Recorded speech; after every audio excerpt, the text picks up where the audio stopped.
All right, what's up, everybody? Welcome to another episode of the Straight Up Wrestling Show. I'm your man, Chris Burton, the People's Podcaster, along with my co-host, who will be here shortly. Oh, and here he is now. HBT finally gets on here at the last second of the last hour, and our special guest today, Jim Rogers from Nerd Clan Podcast. Jim, how's it going, man? What's going on, man? What's going on? It's good to be here. What's up, HBT? What's up, Jim? What's up, Chris? Just a second, guys. I'm gonna get this thing off, but you guys can continue to talk. All right. Well, we already see we got some of the fam in the building, man. They are here already, man. Wow, they ain't playing. We should have known that, boy. We should have been started. What's up with all that? Man, I had to get beautiful for the camera, man. Man, you ain't beautiful, boy. What the heck is wrong with you, man? Only person think you beautiful is a Nia Jax type person. What? Damn, Nia Jax. Man, that's all that matters. Oh, I'm sure that's all that matters to you. man, Chris, you may think you're beautiful. I stay beautiful, man. That's the way to think, Jim. No doubt about it. See, hey, Jim, I want to be like Jim when I grow up, man. He always stay ready, so you ain't got to get ready. Hey, my mama always said I was beautiful, so I got to go with what she said because mama's always right. Yeah, beautiful. And I want you to know. But man, like I said, we already got fans and family already up in the building. First one in the building, Christian Adams. Hey, straight up fam, Christian, what's going on? What's going on, Christian? What's up, Christian? How you doing today? Rocking with us tonight. I mean, just all right. Afternoon. Next in the building, not Jim Rogers, but he is in the building though. I'm in the building. Marcus Brown, Christian Adams, salute. What's going on, sis? With you? You all ready for to see your boo Orton?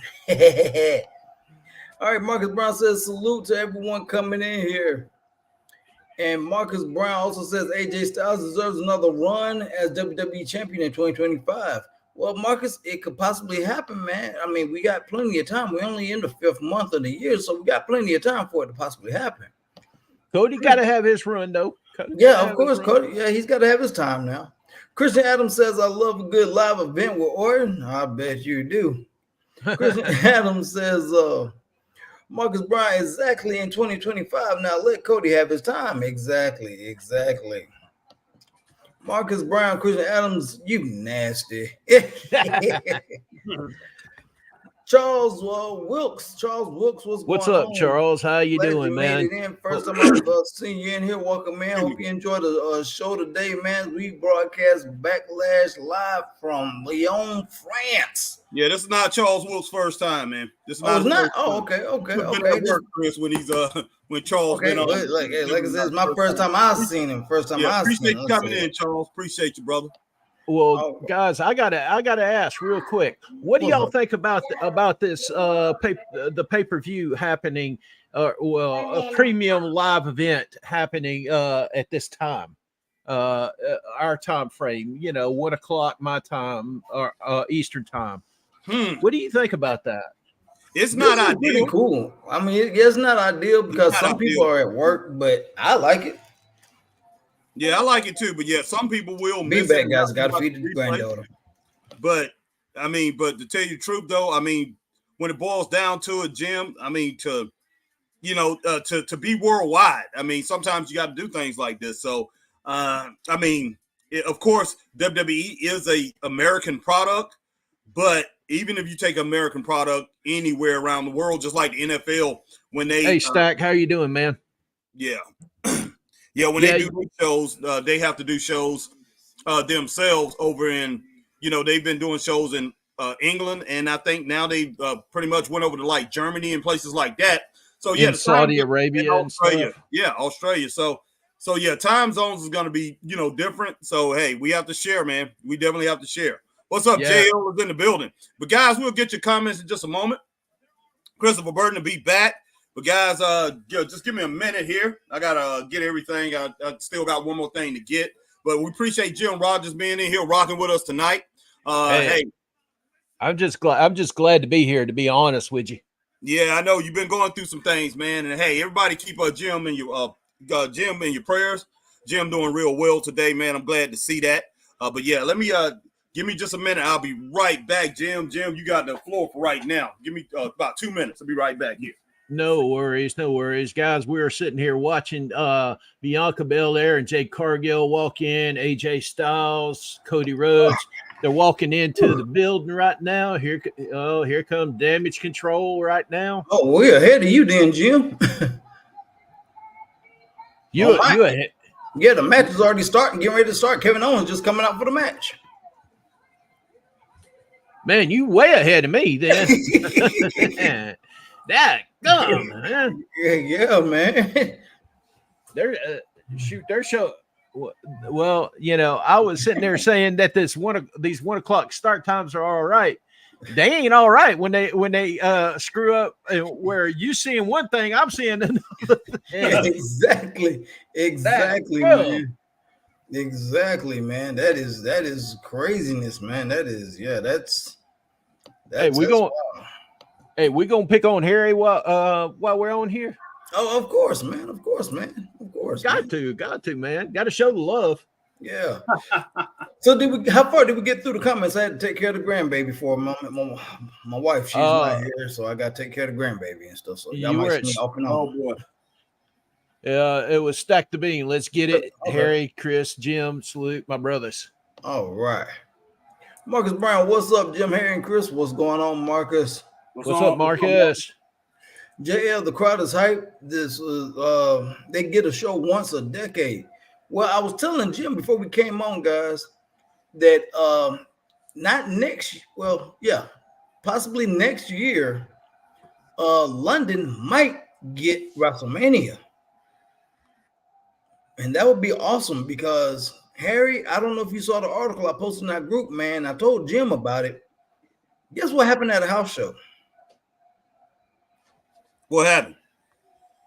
At a London house show, WWE non-televised event made over $1 million gate. Wow. $1 million gate, dog. Wow. At That's a non-televised event. That's I don't big. even think Jim Crockett I don't even think did numbers like that at non-televised shows. Heck no, man, he didn't. Heck no. So if that's not an argument to be said that London should not get WrestleMania at some point, and if they did that at a non-televised show, imagine what they'll do at WrestleMania for 2 nights. Oh, heck no, man. Heck yeah.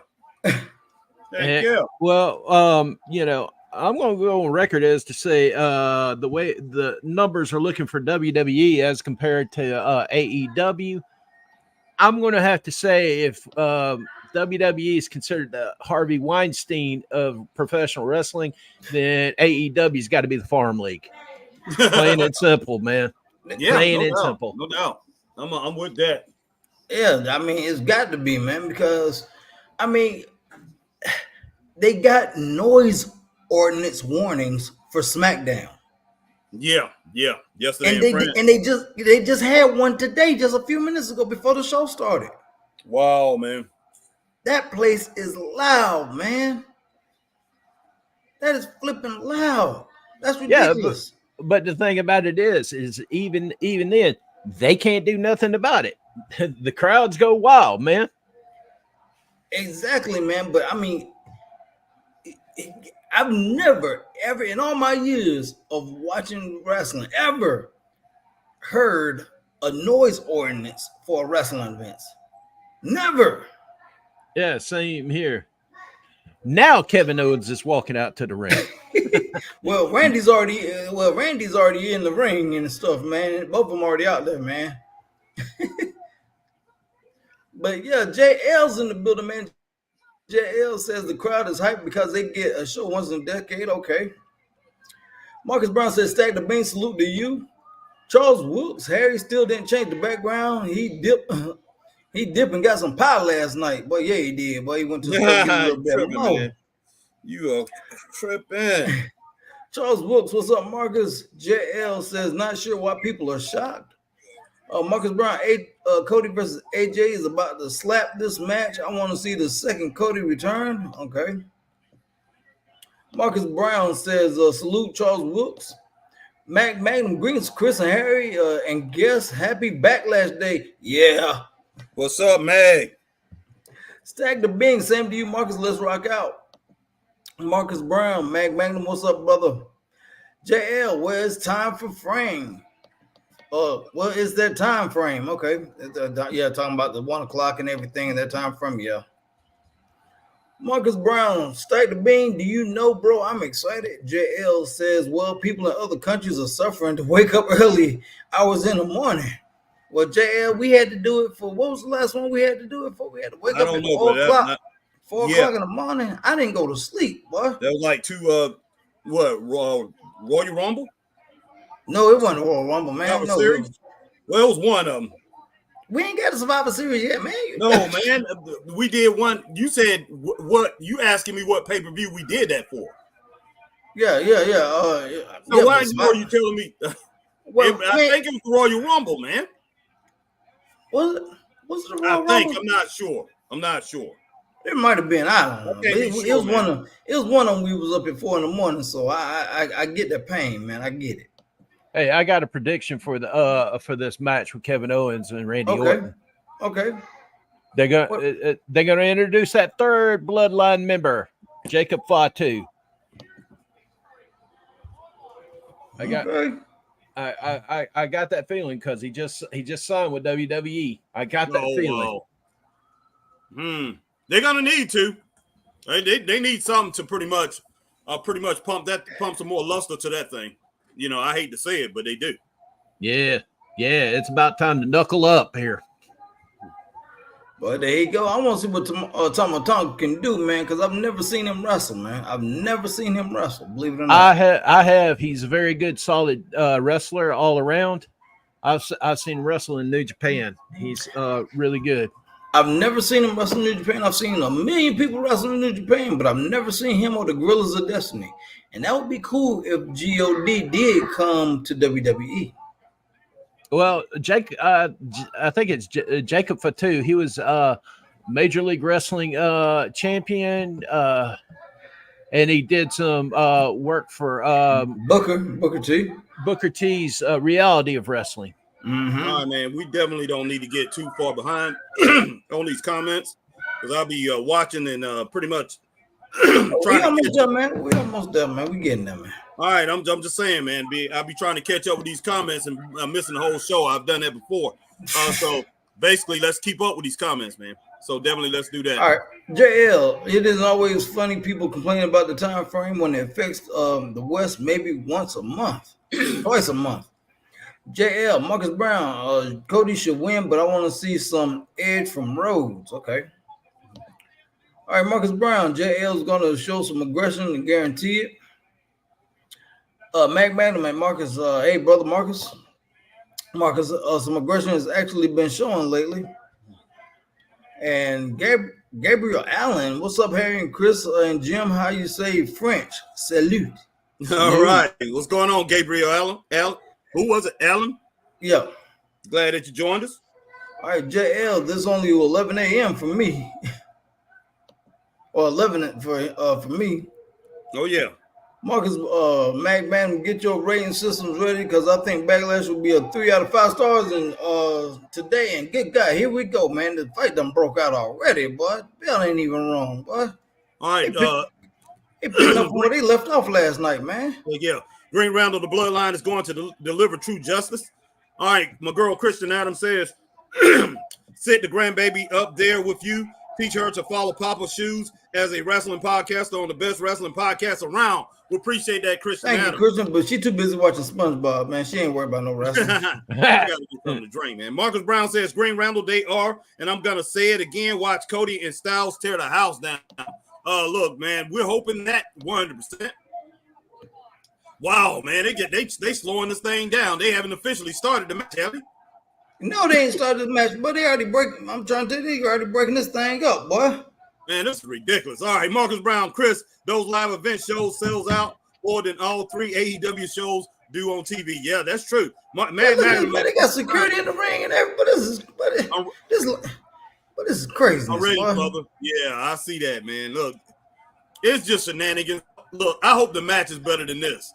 But see, this is how I start a show. I believe that. Marcus Brown said, man.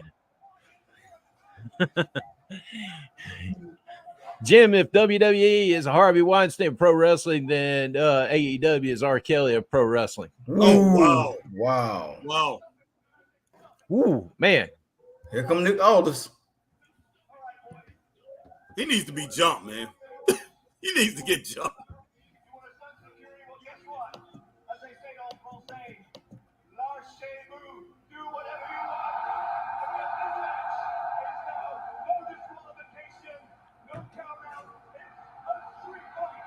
A street fight? Oh Lord, have mercy, boy.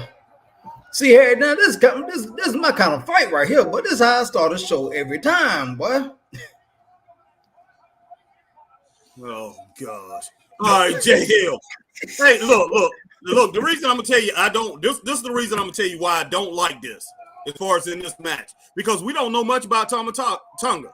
I mean, the people that didn't get to watch him in New Japan don't know much about him. So what we're gonna see him in is some kind of chaotic match, man. So that's the reason why I'd rather for it to be a regular match, so we can pretty much put a measuring stick on his talent, man. But hey, if they want to roll with this, that's cool too. And you just following what you already set up from last night and weeks prior to.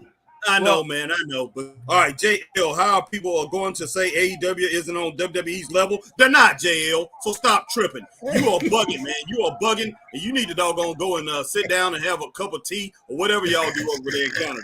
WWE's level. They say AEW can't light a candle to WWE. Well, no snap. It's low hanging fruit. Stack the Bean, this crowd giving me goosebumps, not going to lie.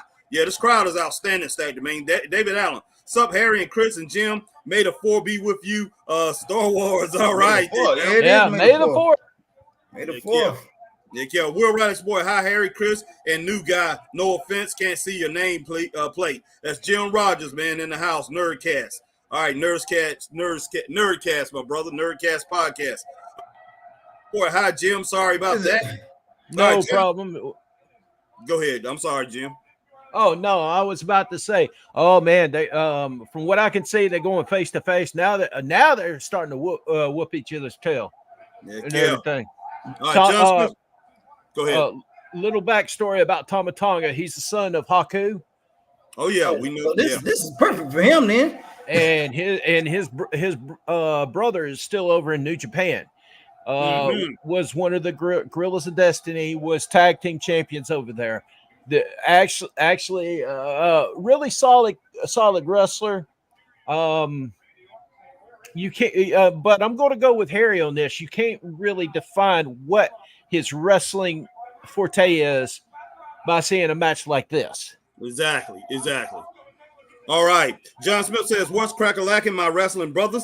This crowd is amazing. Yes, sir, John. You know what? Right. The only crowd that rivals this, I would say, Backlash last year in Puerto Rico. Yeah. Very close. Marcus Brown, yeah, you agree the shows are too loud and stacked to a point they have to book smaller arenas, and SmackDown was sold out for the 20th straight week. All right, David Allen, laugh out loud. Jim, show Chris which football team name is on your hat. Charles Wilkes, Harry, you brewing up some tea? Christian Adams says Australia was 4 a.m. Yes, it was, Christian. All right, Will Riley Sport. The fans were so loud in France for SmackDown. Wow, amazing. A premium live event at a normal time for UK fans, not 1 a.m. like usual at 6 p.m. here. Let's go. Will Riley Sport. I've got KO Randy. Brown. Anyone thinks Jacob Fatu shows up to attack KO and Jay Uso? Jay Leno? Yeah, Jay Leno, because it's still expected trades before the Monday deadline. Will Riley Sports says, I think Jacob Fatu shows up. Yeah, he probably will. Well, that's what my prediction is. Jacob Fatu is going to show up. He's going to show out. Oh, heck yeah. JL isn't Solo on a 28 match losing streak where he got to 40. He finally broke it, JL. Well, hey, the only one keeping up with the losing streak. Boy, I ain't never seen nothing like this. Boy. JL can't take Solo serious, to be honest. Look, man.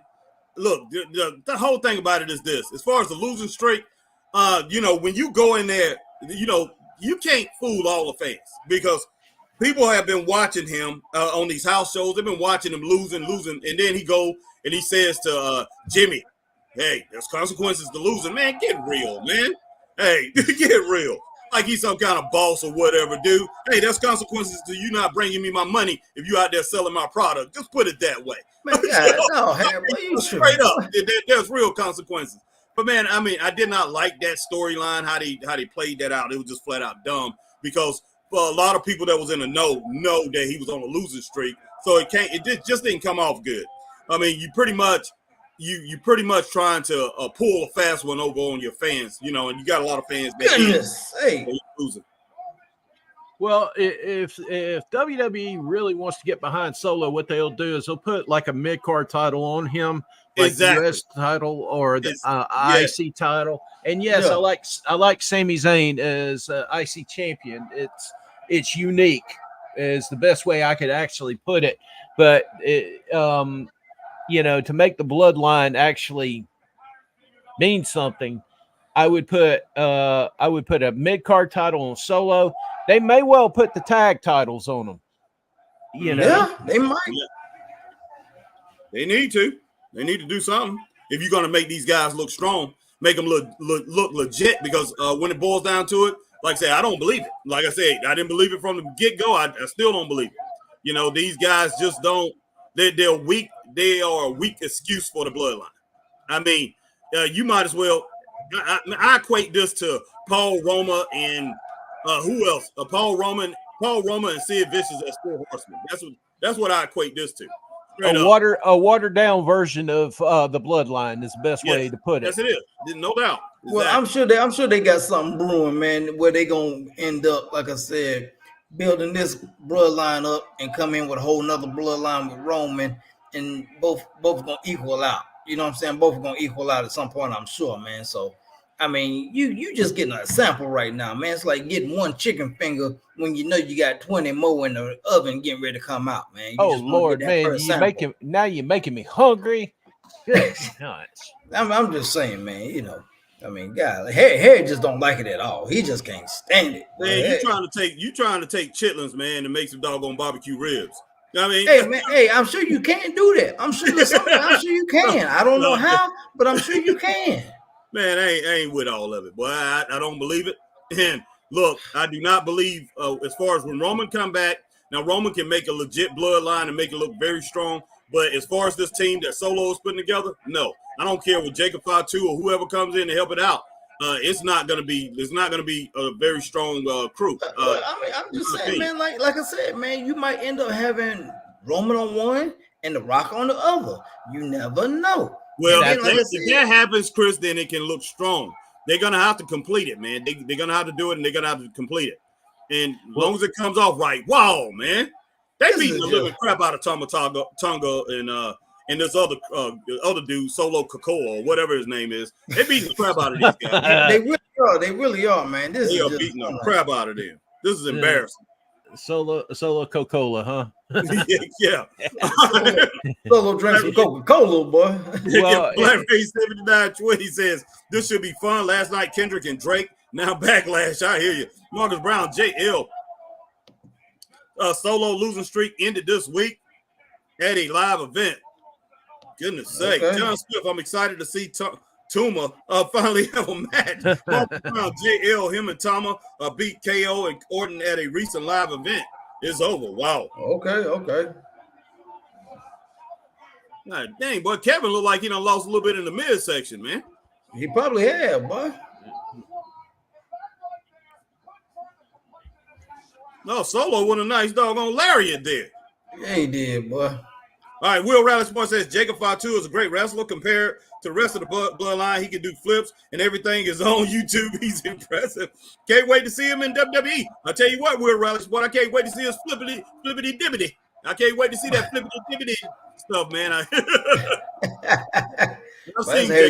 Harry loved that flippity flop, boy. Yeah, he is pretty good, man. But like I say, I don't care about his flippity dibbity. Let's see. All right, Marcus Brown. Tama is 41, but he looks like he's still 30 years old. Wow. Yes, he does, Marcus. He take care of himself, man. Take care of himself, man. Yeah, I will give him that. Think about R-Truth, man. 50-something years old, man. 50-something years old, still going strong. Now, R-Truth, man, that's just in his genes, man. Joker. I can't stand people like that, but it's in his genes. I'm not saying I can't stand him. I like him a lot. But he's natural like that, man. He's been like that, dang, forever. That's crazy. All right, Will Riley Sport. I think Backlash should be good. Match of the night will be TV time. Bailey, Naomi, my prediction, and Cody, AJ too. Marcus Brown, damn, this chaos. I love it. I love it. I love it. Boy. See, that's how you start a show, man, with nonsense, boy. That's how you start a show, boy. Because you see how they responding to it, Harry. You see how they respond. They love it over there. Well, I guess my question is Nia Jax going to be showing up tonight? Be interesting. Well, I don't know because she was busy last night. Man, shut up, Chris. You wasn't busy, man. At least not with you. No, goodness sake, man. Will Riley Sport crazy start. Chaos laugh out loud to start the premium live event. Marcus Brown, it's a street fight. Awesome. All right, Riley Sport. Okay, street fight. Let's go. That's better. Stipulation. Look at Harry. Oh God. Laugh out loud. Nope. Funny Harry. But I told you, Harry, chaos in the right situation makes sense, and this makes sense. This is ridiculous, man. Well, hey, my son actually made a good point with them going to Netflix next year. Do you think they're going to go back to the PG era? You mean attitude? Yeah, the whole attitude era. I don't know if they'll go that far. I don't think they'll go that far. I doubt it. But it will be close. I would say it will be close. Yeah, but it won't go that far. Yeah, but it won't go as far as it originally did. Though.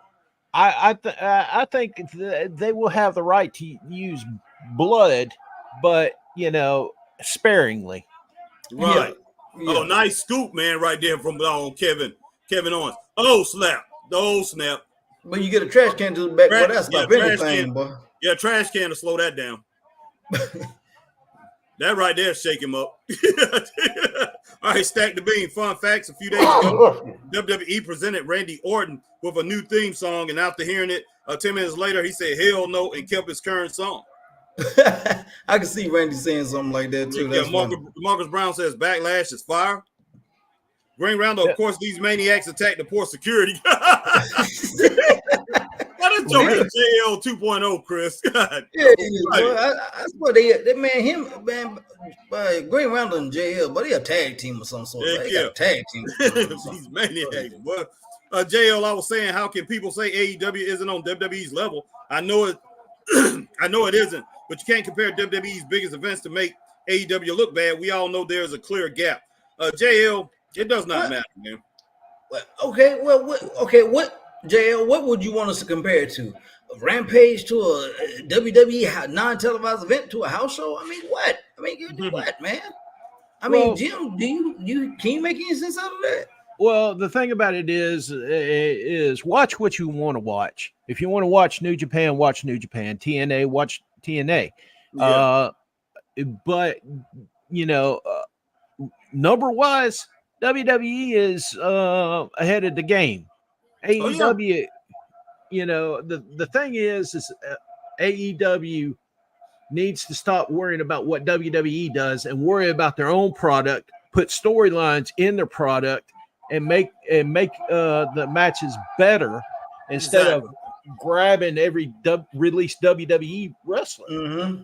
That's true. I mean, it's basically what Ric Flair said. When he basically mentioned all these certain wrestlers, he said, you guys are playing catch-up ball. And that's what it is. I mean, when it boils down to it, AEW, TNA, it don't matter, New Japan, everybody, when it boils down to it, all the way down to the indies are playing catch-up ball to the WWE.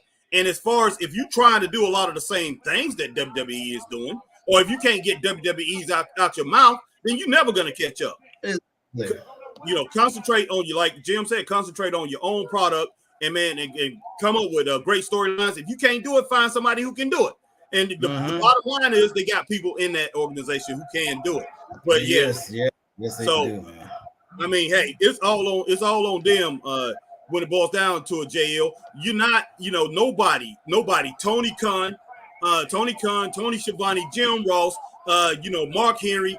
It does not matter. Anybody that come out here and say AEW, doesn't matter the Edge, Adam Copeland, or whatever you want to call himself today. Don't matter that he gets up there and say it's where the best people wrestle, and Bryan Danielson and all that, try to say he's the greatest in the world, and Okada is the greatest in the world, and Mercedes Moné is there. It don't matter. with all those people. If the Exactly. if the product is not good, and I'm talking from all the way from storylines to what's in the ring. Now, what's in the ring is the bottom line, but you need to make sense of why it's happening. Wrestling has always been like that. So, well, I can make two comparisons. Yeah. To AEW. One, Tony Khan is a big kid playing with toys. Oh yeah, no doubt. Yes. And second one is, and I can say this, and I'm sure, and Harry could probably back me, and Chris could probably back me. WCW 2.0. Pretty much. That's what WCW was at the end. It really is. Pretty much. Yeah. You know the reason why TNA is still trucking along is because they're focusing on their own product. They're not focusing on what WWE is doing. Yeah, that should have been it right there, Chris, but it's not. What y'all got this match at so far? I know Harry got it at like a point one. No, I don't, man. I got it at 3.2 right now, man. I thought because of the chaos, you have it at a 0.1, boy. No, man. No, it's been pretty good. It's been pretty good. I'm gonna go 3.5 right now. Yeah. Okay. Okay. Chris? I'm at a solid 3. Okay. Yeah, I got it at 3.2. So basically we're between 3 and 3.5 right now. Yeah. But no, it's been pretty good, man. I mean, I have no problem with it. It's just I wanted to see Tama Tonga. I wanted to see him showcase himself against superior. Superior. I'm talking about great, and we know. I mean, you got 2 top tier guys in here with Randy Orton and Kevin Owens. Randy Orton's a future Hall of Famer. Exactly. There's no doubt about it. So I wanted to see him against top tier talent. You know, Randy Orton is an A+ talent. Kevin Owens is an A. So I wanted to see him against. Woo! What? Wow! On that go. Oh my God, man!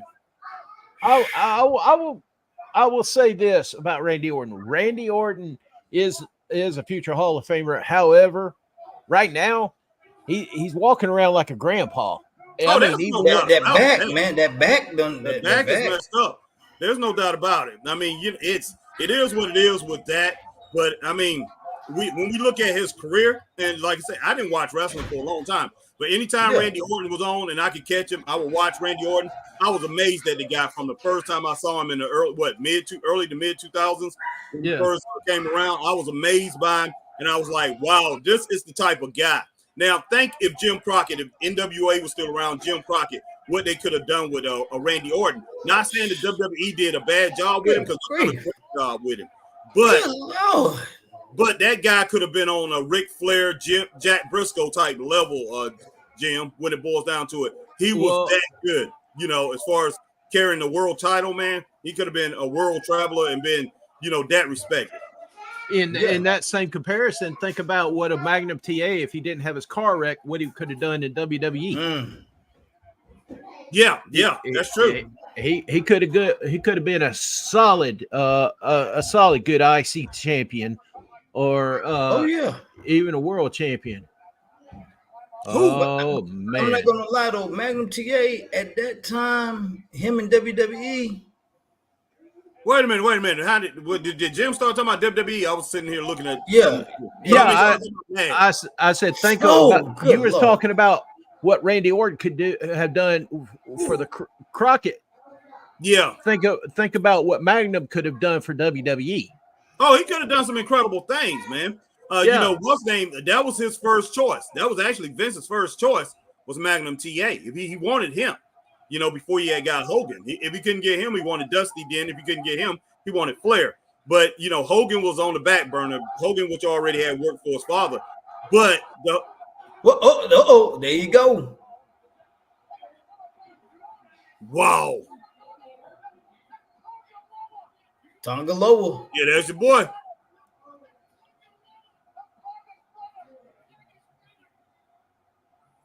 Oh gosh. Now we have 4 stars. No, I'm not gonna give it those. No, I'm not gonna go no 4 stars because of him. No. I got it at 3.5 stars, man. Well, what I got right now, Sola headbutting Randy Orton and slamming his head into the table outside where the announcers are. Oh yeah, I'm behind here. This is outrageous, man. God almighty. I ain't seen this much carnage since Dusty wrestled Tully Blanchard in the ring in the ring. This is nasty, man. boy, this is what you call a street fight, boy. Man, that's what Jim. Let us know when you get to the end of it, man. Wow, man, wow, man. Harry ain't seen this much carnage since Luthez fought Frank Gotch back in the day. Get out of here, man. I ain't never seen no Luthez and Frank Gotch wrestle, man. Get on with that and all that. Had to, man. Had to Frank get Gotch going. had retired before I was even born, man. Get out of here. I was born in 67. Stop acting like I was born in 48 or something, man. You need to cut that out. Well, hey, guys, just a couple years before you, Jim. Get real, man. Hey, just remember, guys, I got about 10,000 DVDs. You might have a Frank Gotch and Luthez match in there somewhere. I may well have. I know I've got Luthez when he was general manager of Southwest Championship Wrestling back in Texas. Yeah, Southwest Championship Wrestling. That was some good stuff, man. Didn't last long. Oh man, it didn't last long. Stuff. But Joe Blanchard knew how to promote it. That's for sure. Yeah, he did. Yeah, they used to be on USA. They was on USA TV on USA at one time. Yeah, it was. Yeah. That got some, and I got man. What is it? Pacific Northwest. Okay. Wow. Portland. Wow. Portland. Kevin Owens up there slobbing all over the place and like he dying, boy. I give this match 4 stars, man. It was pretty good.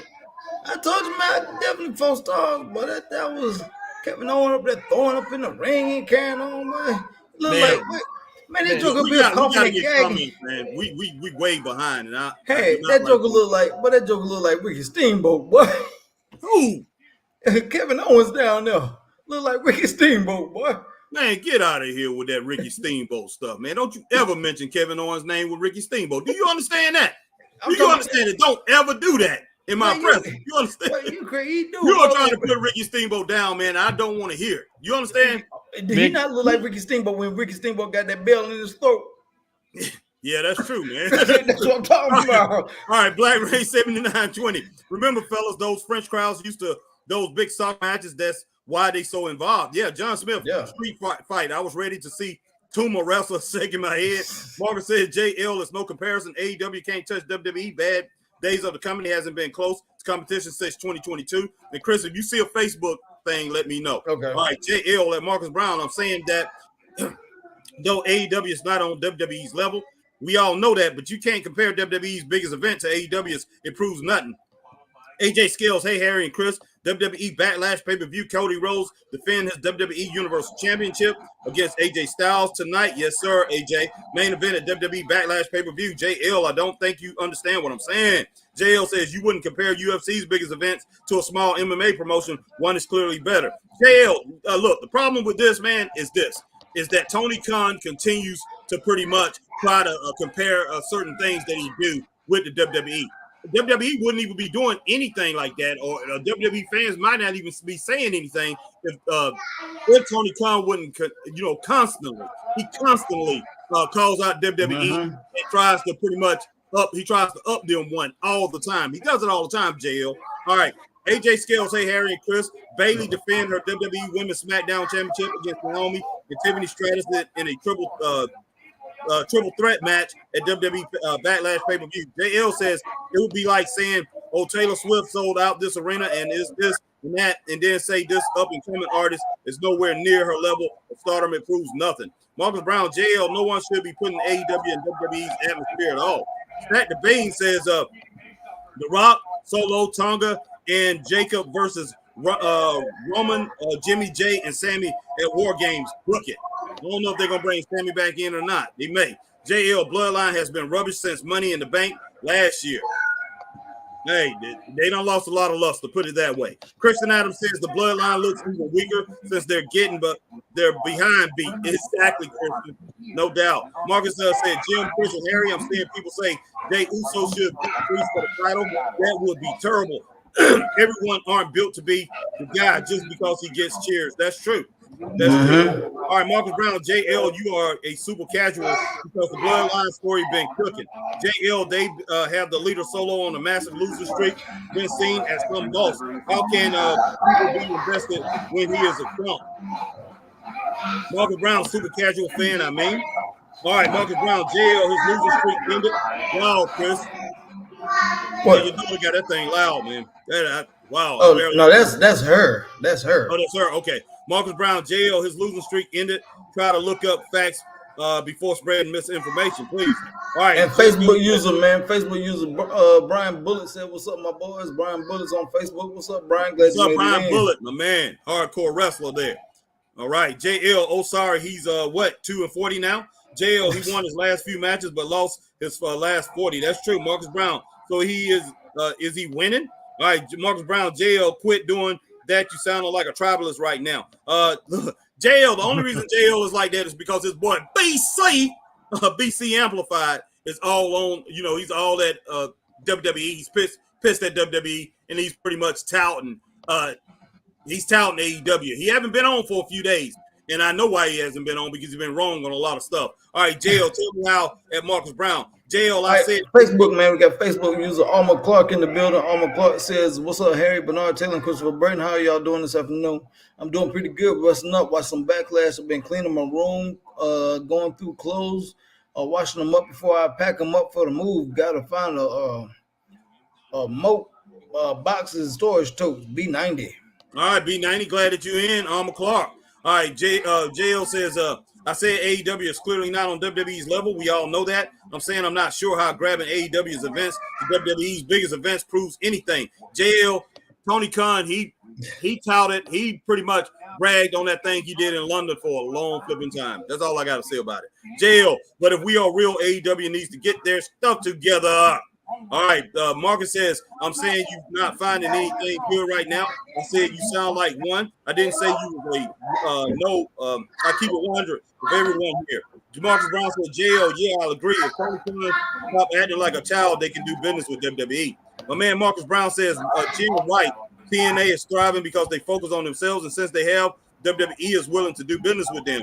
Triple H already said he's open to do business with everyone, even Tony Khan. Christian Adams says, this is amazing. Christian Adams says, I say this is a high 4-star match. Yeah, it was very good, Christian. But definitely 4 stars. Marcus said that Christian Adams, I agree, Backlash is already amazing. Marcus Brown, Christian Adams, I think so too. JL, this is just Roman matches 2.0. JL, they're about to lose, and then same thing again. JL. All right, Facebook user Armor Clark says, I can believe that BS that happened Wednesday night on AEW with Kenny Omega. How was he attacked by the Elite and Jack the Itch Perry? That disease was very serious. Remember David Von Erich with the same thing, very distasteful, criminal on so many levels. I blame Tony Khan for this storytelling or not. That was one of your best. That was not so best for business. Straight up, y'all. B90. No doubt about that. I'm with you on that. All right, now it's Tiffy time. Well, with when it comes to David Von Erich, there's talk that he had intestinal enteritis. He had diverticulitis. He had things of that nature. We don't know. Probably only Kevin knows, since he's the last remaining Von Erich. Yeah, that's true. But it also, in the same sense, I get where you're coming from. When it comes to Kenny Omega and everything, that ain't something to play around with. Yeah, exactly. And you know what? I mean, taking those falls and everything, what he was doing, it's not good. I don't care how much scripted it was and everything. But Tony Khan is asking these guys to do so much, man, pretty much to get his ratings. That's what he's doing, and it gets ridiculous. And he still didn't do much in the ratings. They did 20,000 more than they did the week before. Even when he went on the NFL Network, went on NFL Network and got seen by millions. All right, JL, doesn't this get boring after a while? Christian Adams, I was hoping Jacob fought too. Yeah, Green Round. I was too. Yeah, me too. I thought who was coming out. Christian Adams, I thought he was still with New Japan. Marcus Brown, no, that's not Jacob. That's Thomas' other brother. Christian Adams, That's Tom. Go ahead. I think it was Tom. Is it Tomaloa? Yeah, that was Tomaloa. Yeah. Okay. Christian Adams says, I think it was. Christian Adams says, I think Jacob gonna come when Roman or Rock come back.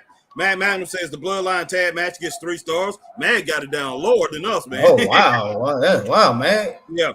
Well, Manny, I actually said that it was going to be Jacob. Jacob came in, but I had the feeling. I did not know that they had signed Tomaloa. I knew that they had signed Jacob Fatu. Okay. All right. Manny Ken says, "Oh my God, Jim, you called it." Manny Kim, Jim, and Chris Gorilla of Destiny on WWE. Holy snap! Okay, hold on. Facebook user Armor Clark said, "Oh wow, this is worse than Bruiser Brody versus Abdullah the Butcher in Japan. Y'all back in the day, B90." Yeah, it was. I don't know now, because I've seen a couple of matches live with Abdullah and Bruiser, and they always got bloody. Oh yeah, Abdullah, man, you talking about some serious chaos, man. You had to believe with that fool. Oh heck yeah, you didn't. You was gonna make it.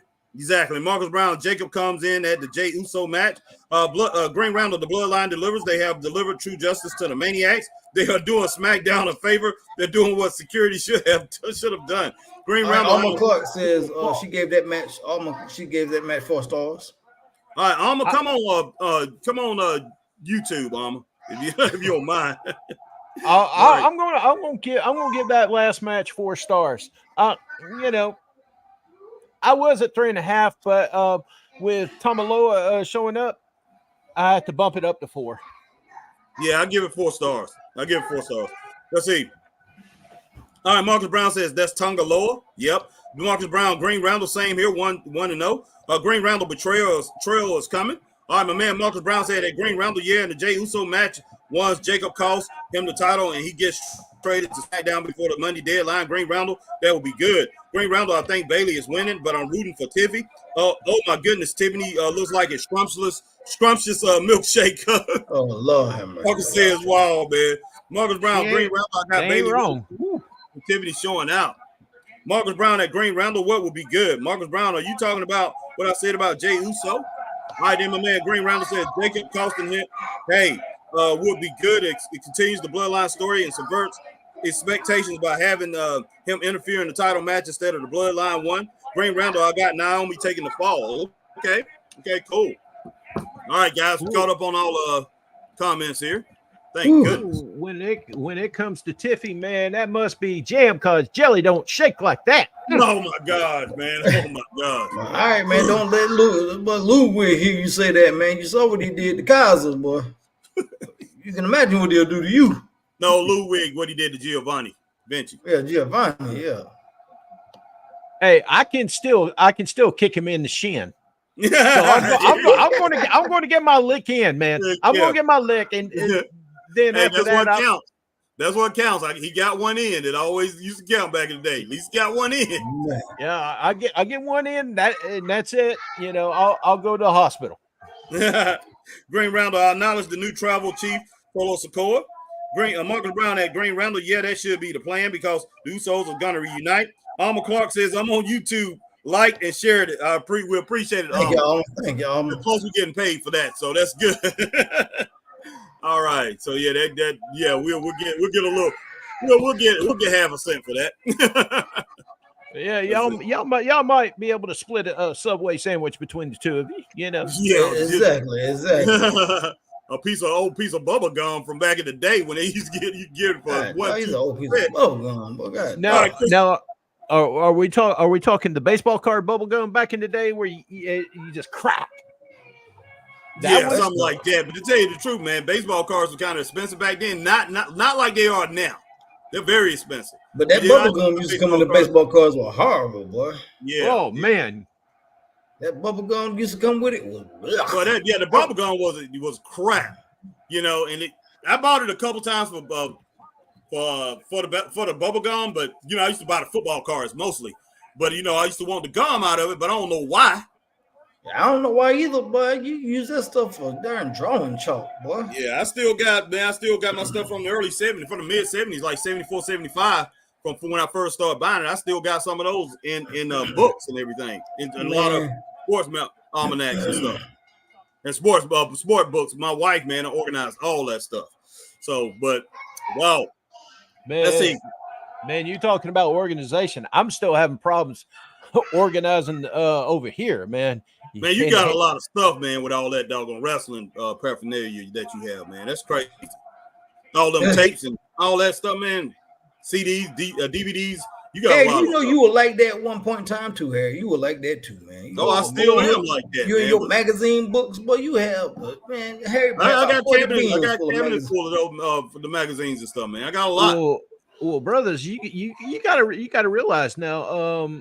You know, one of my best friends willed that library to me, and I gotta keep it, man.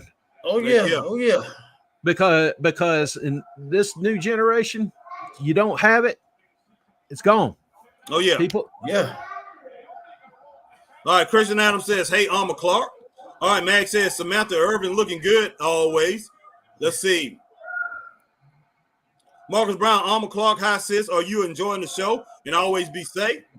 And Joseph Samuels on Facebook, man, said baseball card bubblegum was a little rough, but still look forward to it. Boy, I hear you. Yeah, I'm with you on that, Joseph. Man, you could cut steel with that bubblegum back in the day. Yeah, that was rough, man. It was rough. Yeah, it was. I was a big league chew man myself. Oh, a great flavor right here. Yes. Got to have the grape. Hey, Chris. Bailey's out, and I know you like them big booty Judies. yeah, Bailey. She nice, man. She nice, man. All right, man. What's the name? Marcus said, "Man, Magnum, you better claim Samantha before I make her my wife." He go out, but hey, Marcus, Lord have mercy. Marcus, you gonna have to fight Ricochet for that, boy. Yeah, Marcus, all the women. Man, hey, speaking of, man, laugh out loud. And speaking of Ricochet, you know he won the Speed Championship, right? Yeah, I noticed that.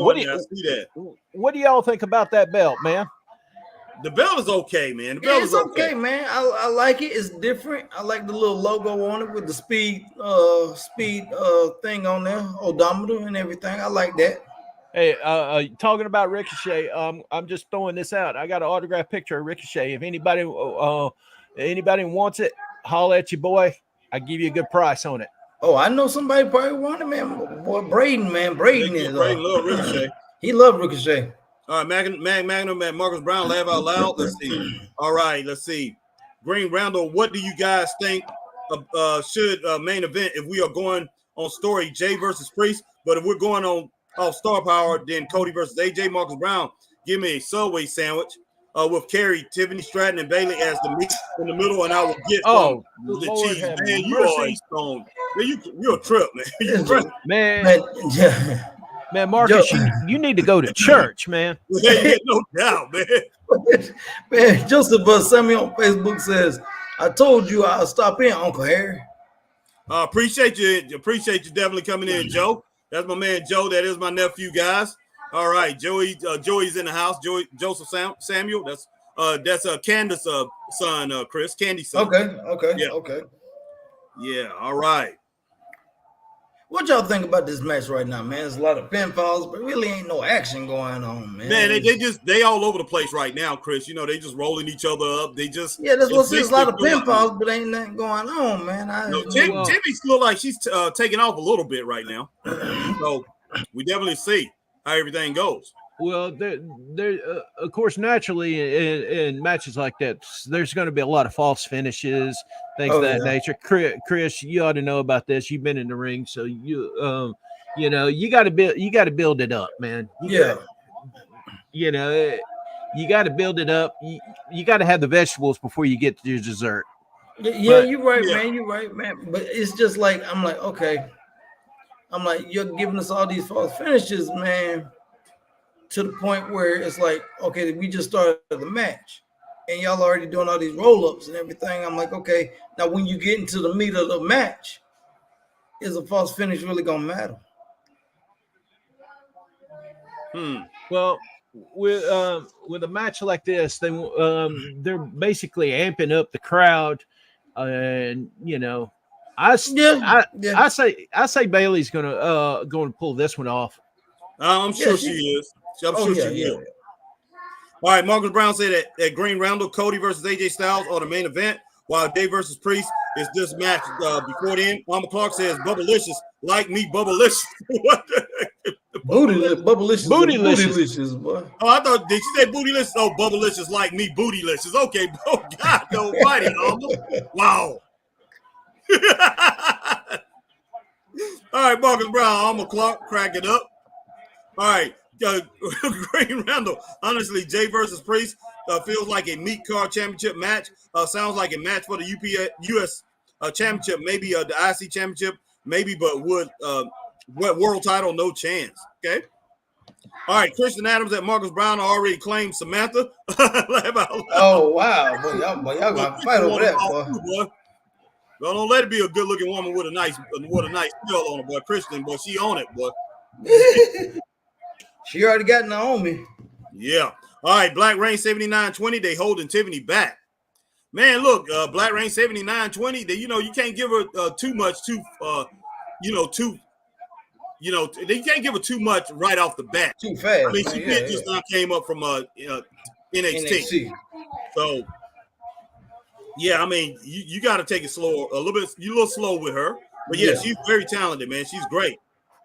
Well, that's kind of like she's not on the same caliber as an AJ Styles when AJ came in, or a Cody Rhodes when he came back in, or something like that. You know, it's a slow build. They got to go for the long game. Oh, exactly. I mean, she's great and everything, but I mean, don't just give her everything right off the bat. Like she's, I mean. We don't need no Goldberg type of deal with Tiffany. No. Oh no, man, that wouldn't be believable, man. I mean, exactly. I hate to say it, wouldn't it? I mean, yeah, you need to slow walk her but yeah, she's gonna be something, man. And the girl, she's 25, 24, 25. I think she's 24. So man, she has a long way to go. Boom.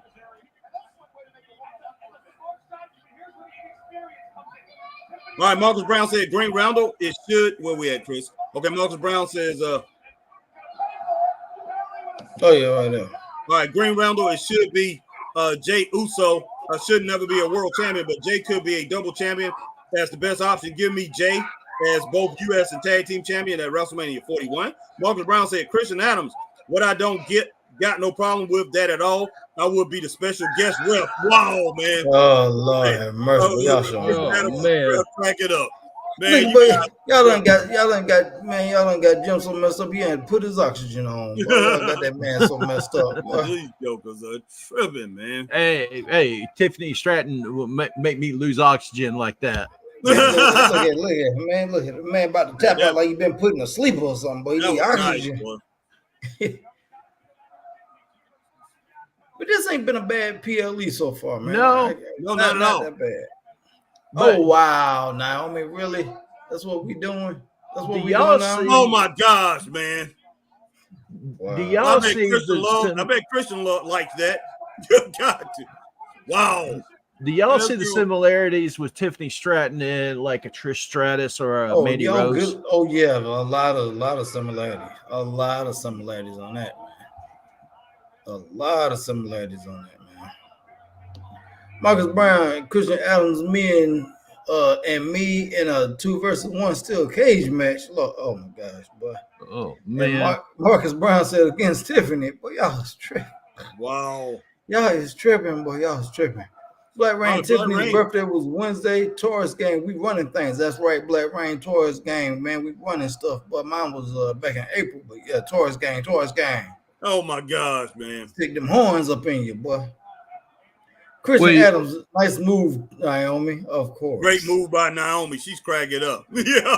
Hey, Chris, what are you, Taurus? Taurus, yep. Hey, I'm a Leo, man. Oh, man, I'm sorry. Hey, I'm not, man. I'm not. Oh, man.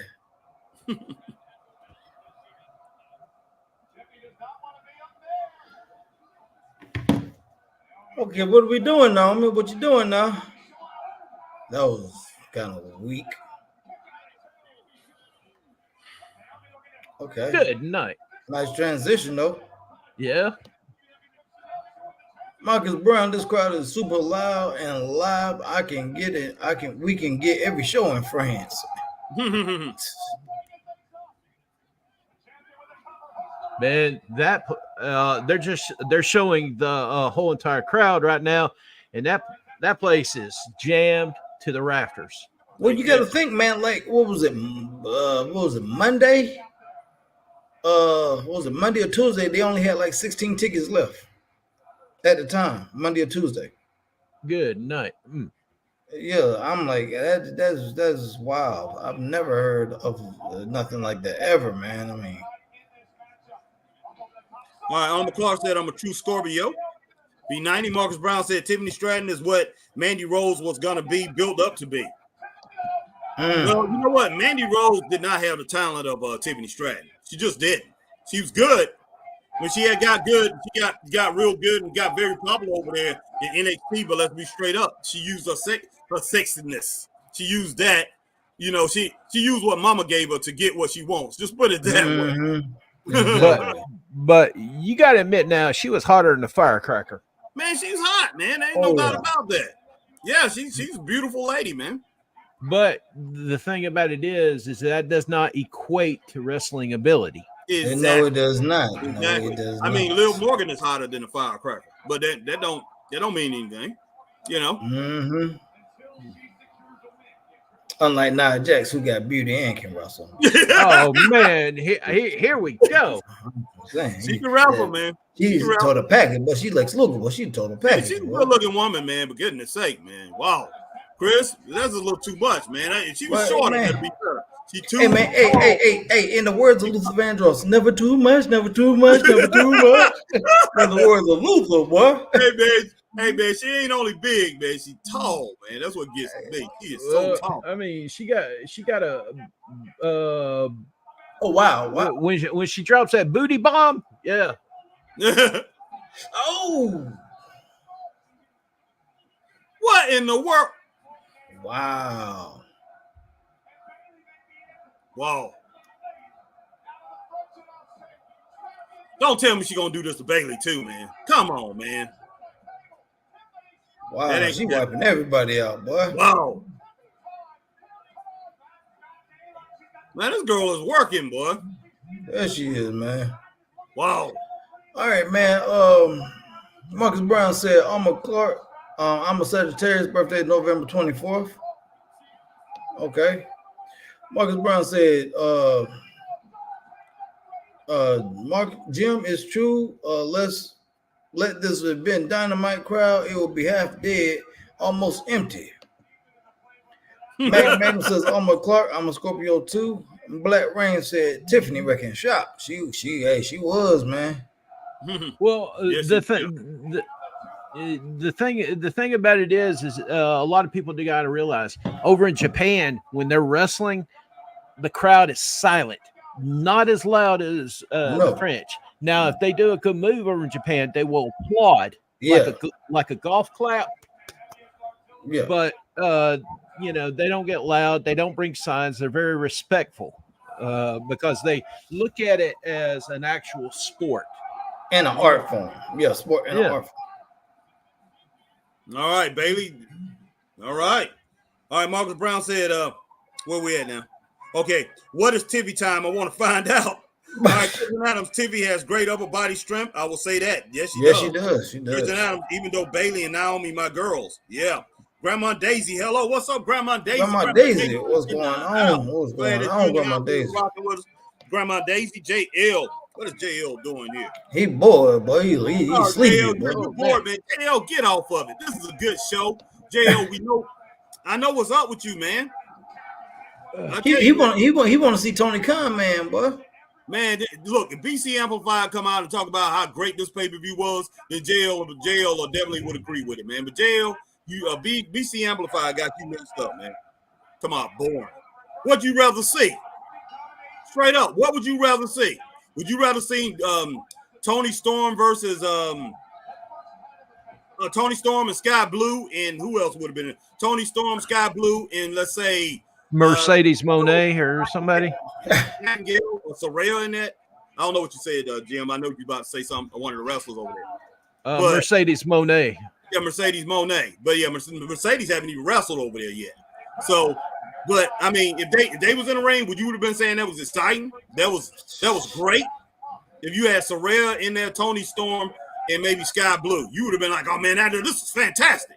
This is what I'm talking about." Wouldn't even be 1.5 stars. I guarantee this right here. I give it 3 stars, guys. Yeah, I can go with 3. I can go with 3 on that. Grandma Daisy, hello, Christian girl. Go ahead, Jim. I'm gonna go 2.5 on this one. Okay, yeah, man. All right. JL said he wanted Naomi to win. All right, Alma Clark, she agrees with me. She said 3 stars, and Chris.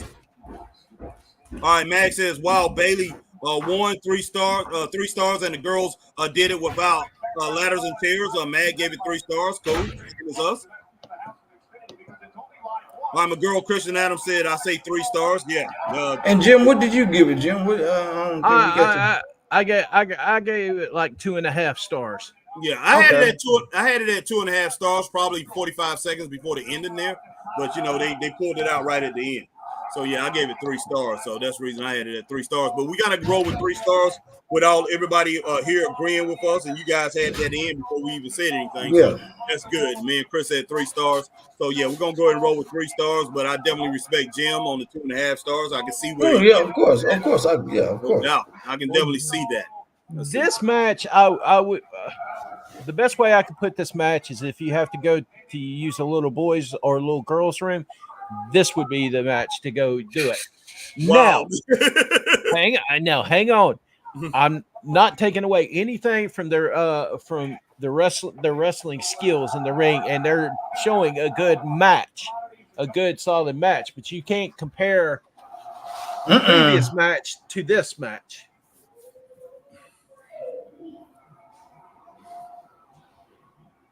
No, I mean the match is still ongoing over here. Okay. No wonder. Okay, no wonder. But I will say this now. The match. From what I saw, the match did good. The match didn't steal the show. That was interesting. That was an interesting little segment. Yeah, it was, man. Wow. A lot was said without being said. Exactly, man. Wait, see that, Jim. Wow. Yeah, a lot was said without being said. I like that. You know what? I like that, Chris. I like that interaction. I definitely liked it. So yeah, because it made you think. Mm-hmm. It made you think for a minute, man. Yeah. I was like, okay, I'll tell you what, it's building up to something. I can tell you that. There's no ways yeah. Like I said, it might just take a little time to get there. I see that bloodline back there. I see that bloodline, man. I see Jimmy and Jay back together. You know, and then with Roman, they look very strong together. So I'm going to throw my predictions about this. There's going to be a bloodline versus bloodline match. And there's no doubt, man. It's probably going to be in War Games, and I could see Jimmy and Jay getting back together. I could see Roman in it. I could see possibly Jacob Fatu against The Rock, Solo, the Thomas. You know, I could see that happening. Yeah. Well, you know, you could also throw Sami Zayn into the mix. Well, he could be in there. I don't know if he will or not. But I'm gonna be honest with you. I don't think The Rock should do it. I wouldn't do it if I was The Rock. There's no flipping way. I would get into that much chaos when with all the contracts and TV stuff that I have going on, Hollywood stuff. I would not do that. But I think he probably will do it. But I'm just saying, just overall, I would not do it. But it will make it more interesting for him to do it. He has to do it when it boils down for them to get him off the way it should. If you think about it, in all honesty, okay, don't you know the insurance companies that insure The Rock right before the movies he does are basically going wild. with the fact that he's doing these wrestling matches. Mm-hmm. Oh, I'm sure. I mean, think about it. He tore his abductor when he wrestled John Cena. Oh man, yeah. God, man. That's why I stopped playing football. I tore my abductor muscle, man, when I played football. That's a serious injury, man, to tell you the truth. It's something that you basically never get over when it boils down to it. It really is. Well, he had to have, I think he had to have surgery. He tore his abductor, and I think he might have even pulled the groin muscle also. Yeah, that's a man, that right there, man, will doggone hamper you for the rest of your life. I can tell you that now. You're going to feel that for the rest of your life. Like I say, it ain't going to, you still can wrestle with it. You still can, depends on how severely you do it. But, man, wow, that's a serious injury. Yeah, it's extremely serious. Yeah. All right, Black Rain 7920 says, Chris, where's Awesome Kong? Laugh out loud. Well, yeah, I don't know where she is. She can say where she is. That ain't no. Now you're the only one for me, boy. Yeah, Chris. Well, I don't know if you know the song, boy. What's the song go? When enough for the cloud. Shout out loud, you're the one for me. Boy, I know, boy. That's it. That's Chris Jam, boy. Oh, boy, gotta sit at the dial, boy, because there you go. Compliments of the People's Podcaster, boy. Hey, Green, which you meant the women's title match? You just missed that one. You just missed that one, unless you're talking about the tag match. Yeah. Are we having a tag match? Oh, Green Randall. Oh yeah, we having a tag match. I mean, Kabuki Warriors and against Jade and Bianca. That'll be a pretty impressive match. Wow, man, we got more people on X watching us right now than anywhere, Chris. Really? On YouTube and Facebook. There's more people on X watching us than anywhere, so that's cool. Wow. We appreciate everybody, man. Once again, man, hey, we appreciate everybody coming in, rocking with the Straight Up Wrestling Show. If you're over on Facebook, hit that like, share, join. If you here on YouTube, man, hit that like, share, subscribe, hit the notification bell, ding, ding, ding, so you know we're on times like these. And when you see us over on Twitch, guys, you do the same thing that you do over here on YouTube. Mm-hmm. And if you see us on X, formerly known as Twitter, hit that like, share, tweet, and retweet, and what else? Follow the Straight Up Wrestling Shizowa. Thank you guys for for following along, watching it with us and everything. God bless y'all for this. And Jim, go ahead and put your podcast out there too, man. Go ahead and Man, I ain't doing the podcast right now because I'm still ain't cleared by the doctor. I'm doing this because I. But go ahead and drop your links and stuff, man. Let people know where they can find you, Jim. Man, y'all can find me on Nerdcast. It's Back to Nerdcast on the Facebook group. Check us out. Come over there, join. We talk about everything from Star Wars to anime to wrestling. It just really depends. Right now, I'm kind of in a hiatus. I'm kind of in a hiatus doing the podcasting. I plan on coming back, but I gotta wait. Is the best way I could do it. Wow. Well, yeah, cool. But yeah, go and check out my man on Nerdcast, man. And like I say, Jim, he'll be back at it sooner enough, man. So definitely be checking him out. But guys, y'all will see him. You guys periodically see him on Straight Up Wrestling Show. All right, man. We got the tweet. We got the Yeet Man in the house. And like they said, Chris, they said earlier that this guy probably bring the most raucous crowd, and he has, man. Look at that crowd, man.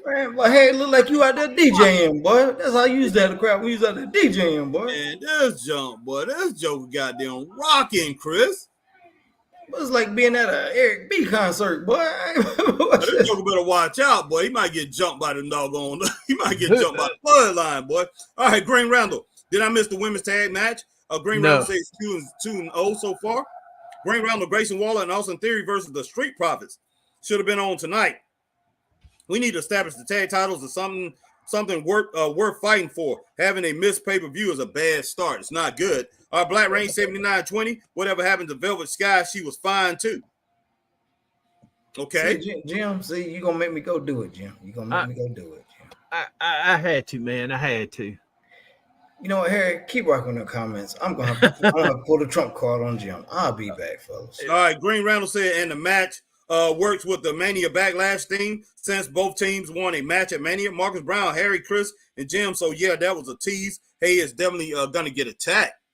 All right. Marcus Brown, Black Rain said Velvet Skies in Ring of Honor. I last heard. Marcus Brown, I mean Jay. Green Randall says also Grayson Waller and Austin Theory winning last night was a foregone conclusion as they are undefeated on SmackDown while in foreign countries. All right, my girl Christian Adams says you can't even see Jay in the crowd. No, you couldn't. Let's see. Green Randall, the speed title looks like something out of the UFC. I think a more flashy title designed with a colored strap would have worked better. There would be a better representation of the style. Yeah, Green Randall, I think they could have added a little bit more flair to it. I will say that. Christian Adams, what a crowd. Y'all think they're going to put him back with Jimmy when main event Jay is a moneymaker? Christian Adams, he is, but I just don't know how far they're going to go with him. Christian Adams, he's rocking it over there. He rocks it in the US too, but not like that. Not at that, not on that plateau. Not that big. And when him and you gotta admit, when him and Jay together, when Jay and Jimmy is together, they do the same thing. So especially if they do it as faces, they're going to do the same thing. Alma Clark, the Fireflies are yeeting tonight. Yeet, B90. Green Randall, I got Priest winning this, even though I don't think he has the look to be the champ. Yeah, and another reason, Christian Adams, I definitely think they will do that. They'll put him back with Jimmy because they're not going to put solo titles on him unless they're going to go and give him the U.S. title or something like that. And how long will he hold the title when it boils down to it? This man is not going to be. He's not going to be a WWE World Champion. He's just not. Well,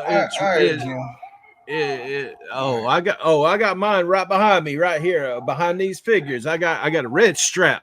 See, I got the See, now, but this ain't the only one I got though, Jim. This is my first title ever. This is my first title ever.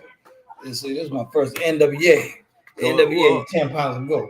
See, but then I'm a historian too, like Harry. So I had to go deep into the reservoir and pull out this right here. Oh man, you got the green hubcap one, man. Yes, sir. See, I got the big green. I had to bring out the big green, man. I had to see somebody. Don't nobody have this one. Nobody has this. Nobody has that. I know a couple of makers that'll make it for you. Yeah, and I had mine custom made, but yeah, and it's been autographed by a couple of wrestlers too. One of Harry's non-favorite wrestlers, Karrion Kross. Oh gosh. At that time, I used to like him. But yeah, I had to do it for Jim though, man. Man, as you can tell behind me, I got plenty of them, man. Oh, I see. I need to get some hangers for him.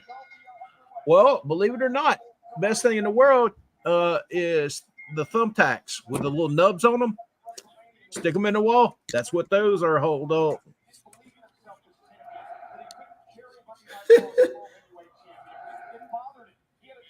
But Jay tripping, boy.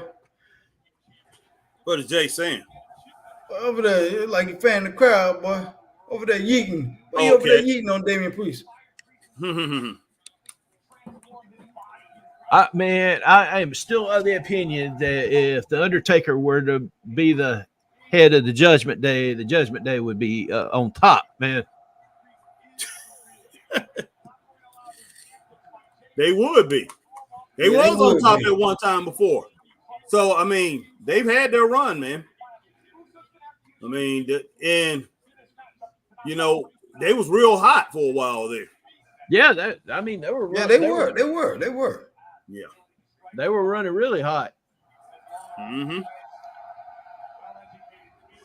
But Green Randall said Jay gonna win. Green Randall, I meant Jay going to win. Jay's not gonna win this match, man. Stack the Bean says Triple H gave everyone tonight the opportunity to have a long, exaggerated entrance, and I love it. Well, it was a smart thing to do, man. Your crowd is that hype. You wanna do it, you know? Exactly. The only thing I don't really like about the new titles that they have, like this new world heavyweight title that they've got, they don't have the snaps on the back. Well, they have the snaps, but it's Velcro. Yeah. Yeah. They're going old. Everybody can't snap them titles. No, they're going the old Randy Savage way, because Randy Savage had such a thin waist that they put Velcro on the back of the Winged Eagle. Oh, now that I did not know. Oh yeah. Oh yeah, gotta have a special title for me because maybe I can't. I can't snap it. Oh man. Oh, good God, what a right hand, but that looked like an HBT right hand right there, boy. Man, that doggone thing was so telegraphed, man. It wasn't even funny, but it was good though. Hey, snap into a Slim Jim. Oh yeah. Man. Damn, Randy Savage, man. Man, Christian Adams says yeet. Man, y'all there's no yeet, man. Y'all gonna make me put that background up. I'm tired of telling y'all no yeet, boy. All right, nice elbow right there from the big man. Green Round right up on the DEF Rebel with Kevin Dunn getting fired is probably only a matter of time.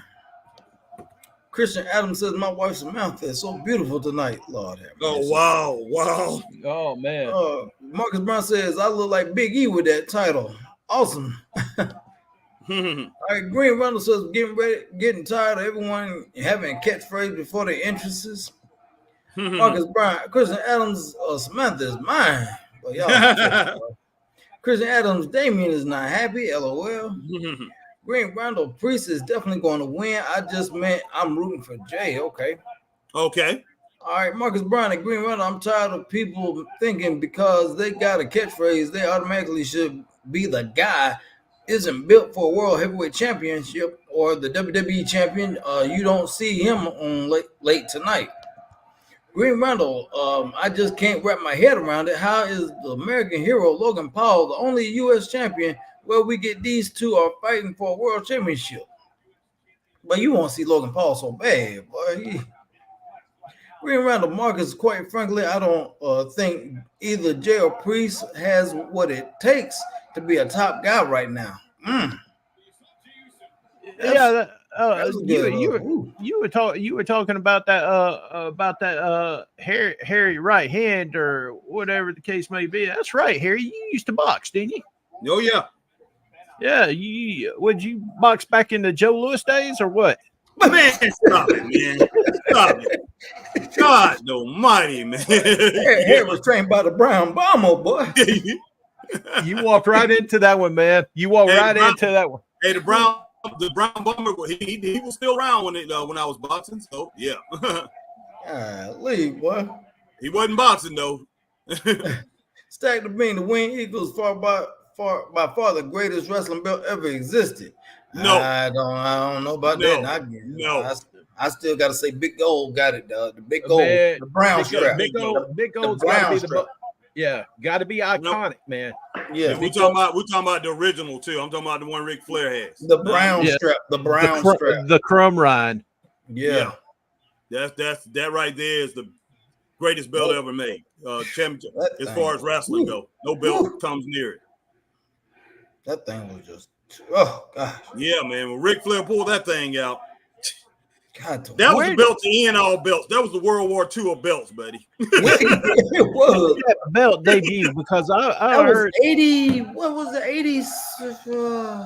80, 86, 85, 86. Something like that. Yeah, but wasn't it like Battle of the Belts or was it in Atlanta where they showed it? It was on the TV show. Yeah, he did it on Superstation. He did it on Superstation to WTBS, one of the 605 shows. Well, interesting thing about that belt is Dusty had it ordered. Yeah. And Dusty did not have the money to pick it up. So who picked it up? Nelson Royal, the former NWA 86. It was junior heavyweight champion. Picked it up. It was February 22nd, 1986. That's when he showed it on TV. And then Nelson Royal made a lot of money, man, over there for Crockett, man. Nelson Royal was, he started at South Atlantic Championship wrestling, man. He was a millionaire. He was like he put like $8 million into that. He was a millionaire when he started South Atlantic Championship wrestling or whatever that was. He started, but yeah, Nelson Royal has money, man.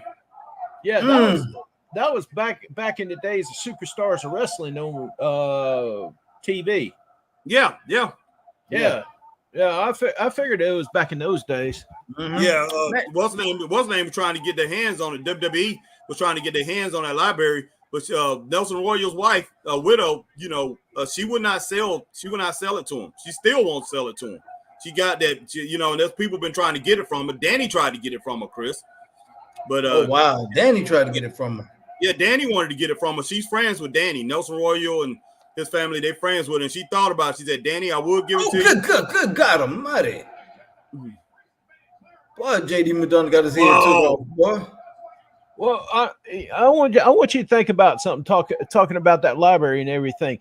If she would set it up on YouTube, she could actually make some residual money off of that. I don't think she cares, man. I really don't.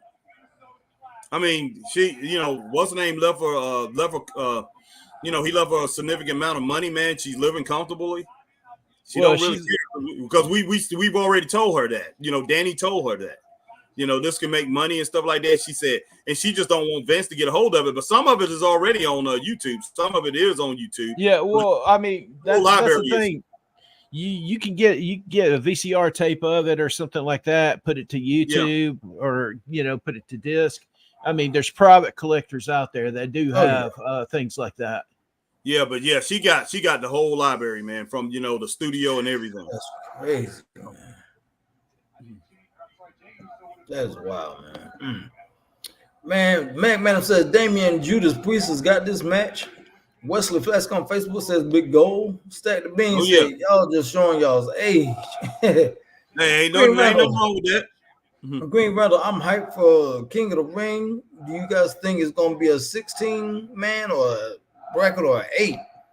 I do not know. I would say probably 16, but it would make sense if it was 8. Back, Black Rain says, I say Finn rubbed off on Priest. He stay wearing Jordans now.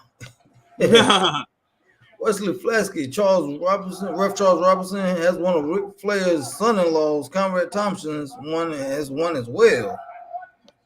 Yeah, Conrad has the original Big Gold. He also has original IC title. He has Dusty Rhodes' big boot from the Bunkhouse Stampede. Oh wow! Yeah, he's got a lot of stuff. He usually takes it to like conventions and stuff, and shows it off and all that. It off, and people can get pictures taken with the belts and stuff. Right. I think he's got the original NWA tag titles. I know. Y'all remember Dan Lambert? Yeah, I remember. Yeah, he's got a significant amount of ring use titles. He has the original Florida heavyweight titles and Georgia titles. I'm not sure exactly what else he has, but I do know he has those. Oh wow! Oh, and my big brother Andre's in the building. My big brother Andre, Dre, what's going on? What's up, Andre? What's going on, man? What's going on, Dre?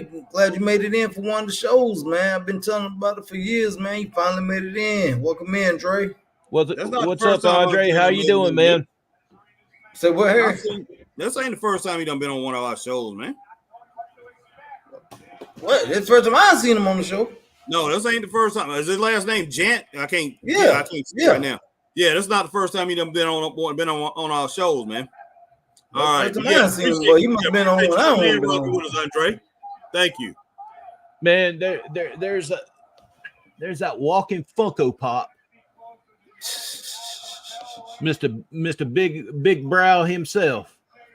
What you have this match at so far, Chris? Jim? I'm about at 2.5, man. Almost. Yeah, I'm like 2.2, 2.3, something like that. Wait a minute. I'm like borderline 2.53 right now. Yeah, I think I had it at 2.4. Yeah, I'm thinking. Yeah, I had it at 2.4, not 2.2. It's getting close to that 2.5 stars. Yeah, it's getting close, but right now it's still like 2.5. You know, it's kind of teetering. Oh.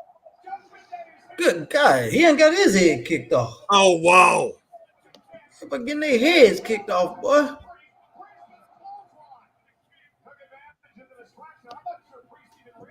Here's something a lot of people don't know.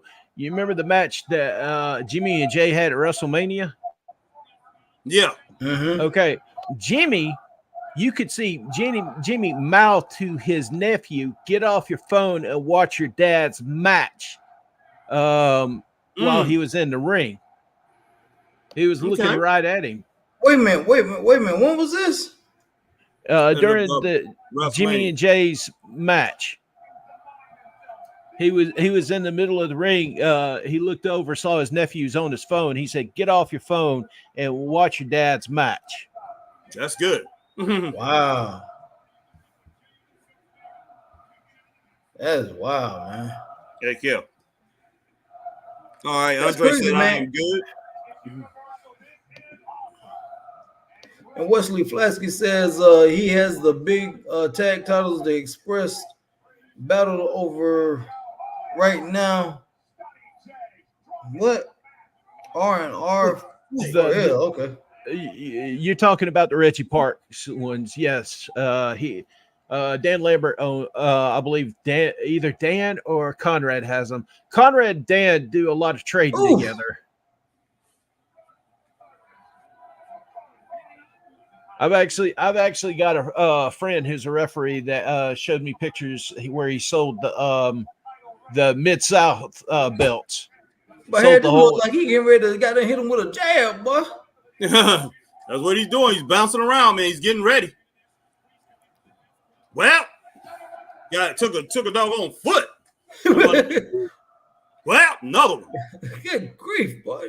Just goddamn, boy, agony of defeat, boy. This is agony of defeat, Harry. I will say this about Jey Uso. Jey Uso is very, very versatile of the wrestler. Yeah. But Damian got to lose this title, boy. But not this quick, though, man. Not this I know, quick, not right now, but he's got to lose it in probably about 4 months, 3 to 4 months. They need to take it off of him. Well, I mean, they cannot have somebody hold the title as long as Roman held it, or even Madonna put his feet on the ropes. Well, it's just that I'm seeing things here, man, that I just don't like. Now, Damian was a strong. What title did he have? The U.S. belt or something? He had one. Yeah, Damian had the U.S. Yeah, Damian. Yeah, he was a strong champion. He does not look good with this world title. He just don't. And it's not that he's not capable of holding it. He's definitely capable. It's just he does not look good as the champion. And I don't know. It seemed like he was fighting with more purpose when he had that U.S. title. And I just don't see it in him right now. So I don't like him being world champion, even though I definitely think he has the ability to hold it. But yeah, you can't take it off of him right now. He's got to win this match.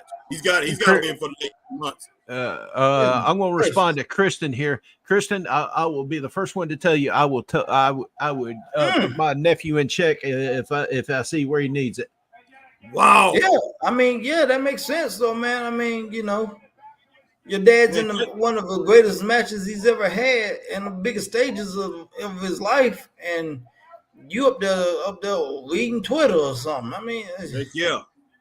But Jay has to fight for his life, man. He's fighting the bloodline, basically.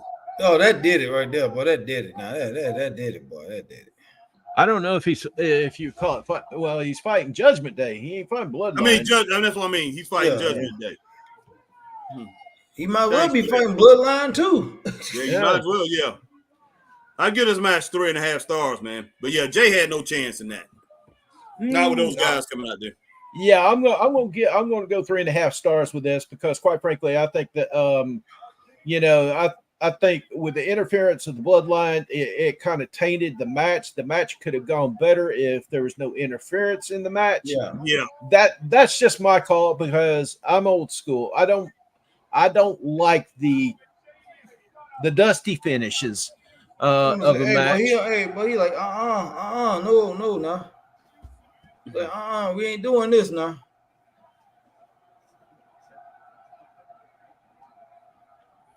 God almighty, come on, man. You guys are, well, Judgment Day about to break up, man.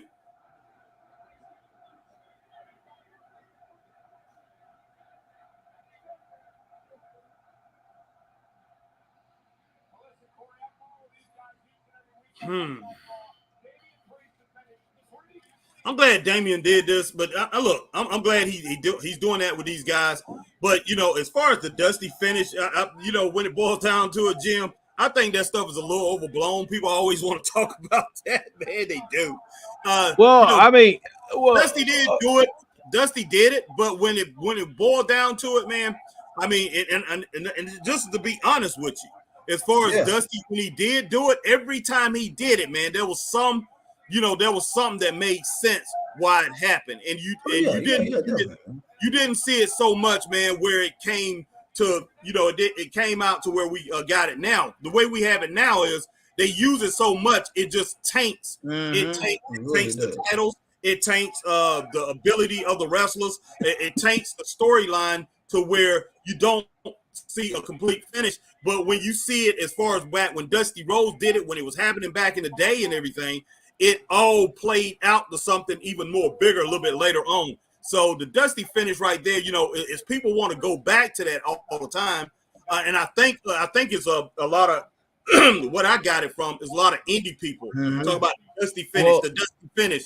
Shut up, because you used that. You guys overused it. These indie guys, they overused it, and it done took itself up into WWE, AEW, and people using it. They want to call it the Dusty finish. And I think it's overblown, man, and it's something that some people need to shut up about, because Dusty Rhodes didn't do anything back then without thinking it out twice, because it always came out in the wash. But here in AEW and WWE, they use this stuff like crazy, man, to when things don't go the way they wanted to go, or a match don't look as good as they wanted to look, they do some foolishness like this.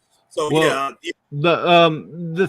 thing about it is back in the day, Dusty used it a lot, but the thing is now, when you have so much interference and everything, you can't get a solid conclusion of the match. See, that's what I'm talking about. It's nothing comes out of it. One thing with Rose, man, it was always something at the end of it. It might not happen that night, but you might see something happen on that weekend, or you might see something happen at a house show, or something that concluded off of that. With this stuff that we have now, man, it's just like, oh my gosh. Now WWE's a little bit better at it than WWE, but I mean the AEW. But don't get me wrong. Now Dusty was a pure genius when it comes to professional wrestling. He was taught by one of the best, Eddie Graham. The thing about it is when you're doing a Dusty finish, you have to pull that trigger every so often, not constantly. Exactly, and that's what we get now. We get it constantly. I don't mind people saying that if what did he say? You know,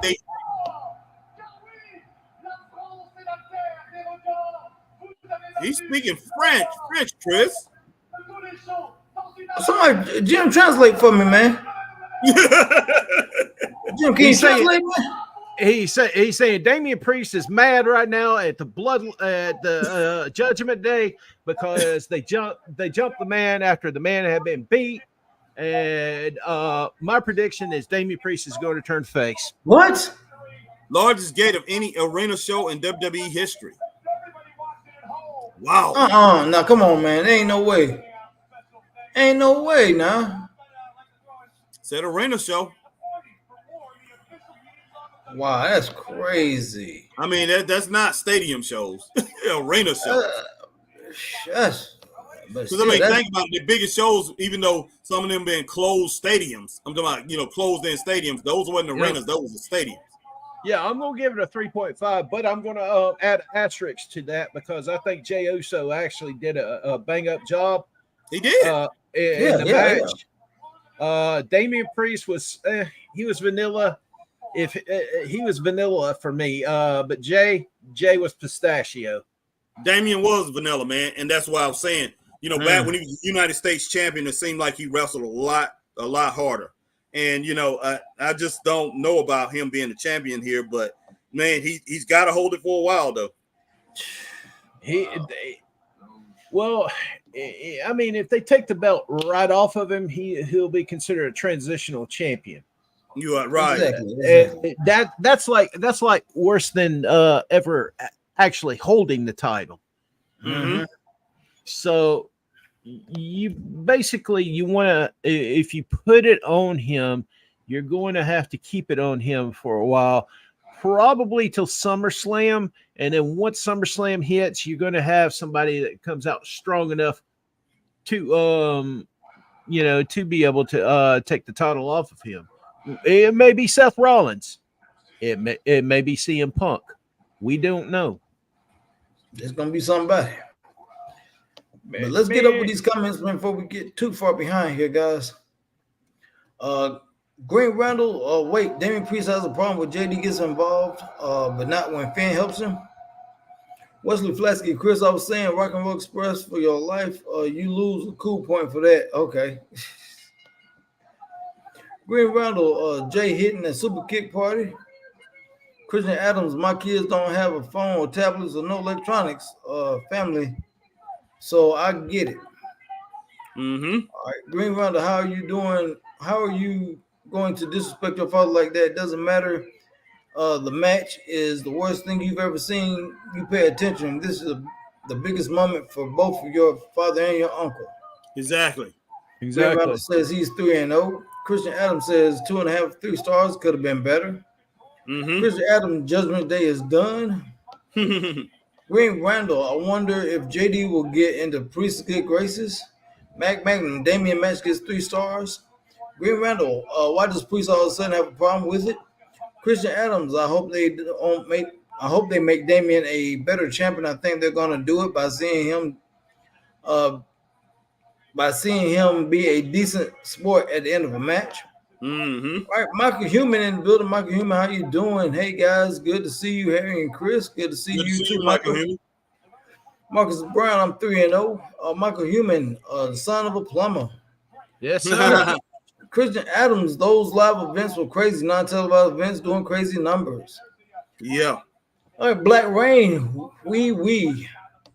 Yeah. All right. Go ahead, Jim. Yeah, I was just going to say, I don't mean no disrespect to Dusty. Dusty was one of my favorite wrestlers of all time. I just said that they overutilized the Dusty finish in most cases these days. Oh, yeah, these days, yeah, they do, man. They do. Oh, yeah. I mean, Dusty used it a lot too, but I mean, yeah, they just go crazy with it now. And like I say, and a lot of times, 80% of the time is no finish to it. They don't complete it. Yes, no contest. Yeah. Real bad. All right. Green Randall, what's your thoughts on Drew Gulak getting released? I'm sad to see him go. I'm sure he'll do great things in TNA or ROH. There's 2 sides to that story, okay? Mm-hmm. Ronda Rousey has one, he has one, okay? Mm-hmm. And in the middle somewhere is the actual truth. Mm-hmm. I'm not sure what it is. I'm not judging him and everything. I just I wish him he's a good solid wrestler. I wish he goes somewhere, New Japan or TNA or anywhere where he can actually shine and show what he's made of. Mm-hmm. Exactly. All right, Green Randall says Drew would make a great pure wrestling champion at Ring of Honor. All right, Stack the Bean said, here comes Jade Goldberg. Man, and Wesley Fletcher said, seems like LA Knight lost in the shuffle, shaking my head. All right, let's see. What we at? Now, Green Randall says, I have Jade and Bill Air winning this one. Yeah, I do too. Green Randall says, but I am rooting for the Warriors. Okay. Yeah, I don't think they're gonna win this match. They might. I'll be very shocked, but I do not think they want to make Jade look weak at all. If they win, I guarantee you Jade and Bianca are gonna have some problems with each other. Yeah, but you was talking about LA Knight. I think that's what Harry, aren't you a fan of LA Knight? Yeah, right. All right. Well, Green Rattler, he has a question that most wrestling fans should know, but I guess all wrestling fans don't know if you're not on the other side of the curtain. And he simply wants to know, what is the Dusty finish? Anybody wants to elaborate? Go right ahead. How can I put this? Okay. Anytime you get two wrestlers in the ring and you're wrestling, and one of the wrestlers gets jumped by, let's say, the Four Horsemen jump Magnum TA, and Dusty comes in to help Magnum, that's construed as a Dusty finish. Or if there's interference from a faction, if you're a wrestler in a faction and the faction jumps in the ring to try to interfere, that's a Dusty finish. That's about the best way I can explain it. Dusty is the one that originated it. Yeah, Dusty pretty much had it was two different versions of it when it boiled down to it. I can't really get into it. I'm trying to think right now. But yeah, Dusty was very good at pretty much. He was the first one that really utilized, utilized a faction. But when it boils down to it, I mean, it was actually utilized in Florida a lot with Eddie Graham before Dusty started doing it. With Sir Oliver Humperdinck and a lot of those guys. Eddie Graham used to have his army, Sir Oliver Humperdinck's army, come in and stop the matches the same way the Four Horsemen did. So Dusty learned from him, just like you said, Jim, straight up. But yeah, and Dusty, Dusty, as far as the finish, as far as like somebody like Flair losing the title, the disqualification or something like that, that was even construed as a Dusty finish.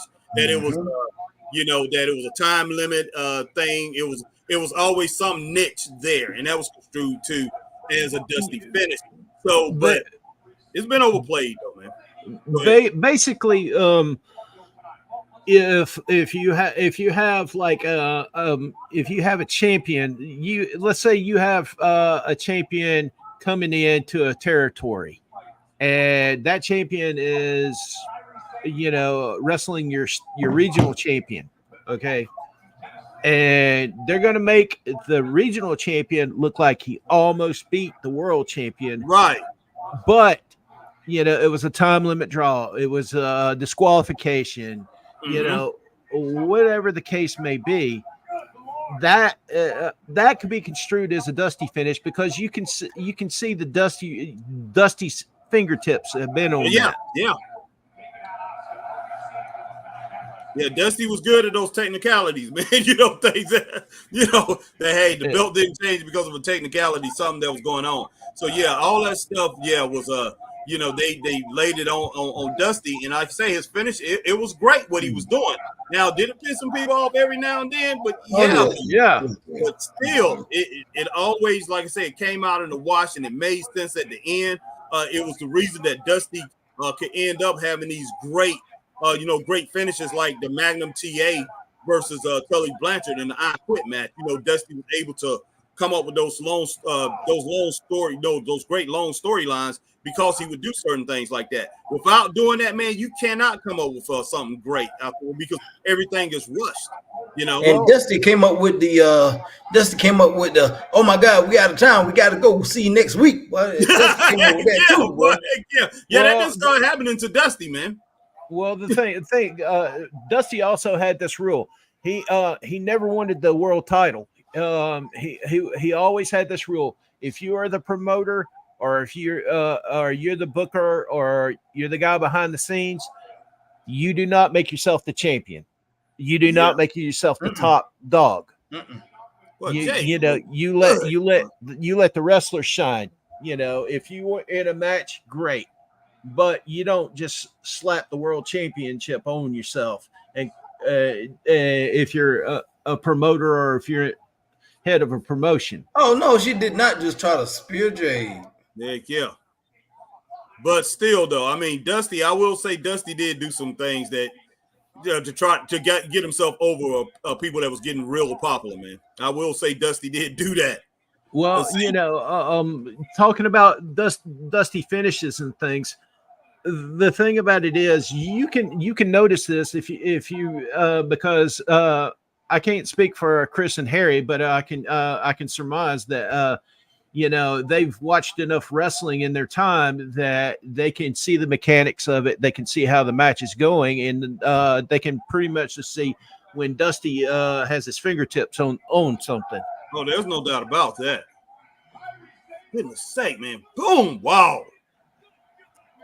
Well, that's the female Road Warriors right there, boy. Yeah, exactly. That's what I'm saying. Paul Ellering should be with him, boy. Bro, be out there with a newspaper, boy. Yeah, boy. Paul can talk all his Road Warrior smack then. Man, you want to talk Paul Ellering? I remember when Paul Ellering was a wrestler back in the day. Oh, heck yeah, man. Precious Paul, man, when he used to go on hair, mustache and all that stuff. Hair, and all that. I used to watch him. Blonde-headed, man. I saw him in a daggum shark cage in the last Battle of Atlanta in the Omni, man. Yeah. He used to have his robes too. Yeah. I remember Precious Paul as a wrestler, man. I loved him as a wrestler. Yeah. The man's a genius, though. Yeah, I got to talk to him one time, and I was just blown away. Well, when you say genius, now when Jim talked about Paul Ellering, y'all, if y'all don't know, he's literally is a genius. The man is a member, not an honorary member, but he is a member of the Mensa Society. And if you know anything about Mensa, look it up. It's only, I think, the top, dare I say, 20 to 25% of the smartest people in the world that are invited to be in the Mensa Society. That you go look it up. Paul Ellering is a member of Mensa Society of the Mensa Society. He is, yeah. That's a fact. He is smart. But I met Paul Ellering one time when I was young. He was extremely polite and very soft-spoken person. I also got to meet Joe and Mike, the Road Warriors. I never got to meet them, man. I wish I had a chance to, man. I was on a plane with him. Well, I never got to meet them. Well, you got to realize I was like 12 years old. My dad used to take me to the Omni in Atlanta to watch them every week when they were there. I was on the way back to Atlanta to connect on the way back to Atlanta because we got a rental car and came back to Greenville. But yeah, coming from Atlanta from Chicago. I mean from Chicago, from O'Hare to Atlanta. So we flew into Atlanta and the Road Warriors on the plane. Oh, I'll never man. forget it. I'll never forget it. I was scared to say anything to her, but I was scared. But I was like, no, they talking to these guys. No. Hey, 15 years old. Me and my dad go to Shoney's across the street from the Cobb County Civic Center. And who comes in to eat at Shoney's? Michael Hayes, Terry Gordy, and the Samoan SWAT team. Oh, wow. And my dad goes, why don't you go over there and talk to them? I said, oh, they scared me. Yeah. I was 13, 14 when the Road Warriors, I seen on the plane.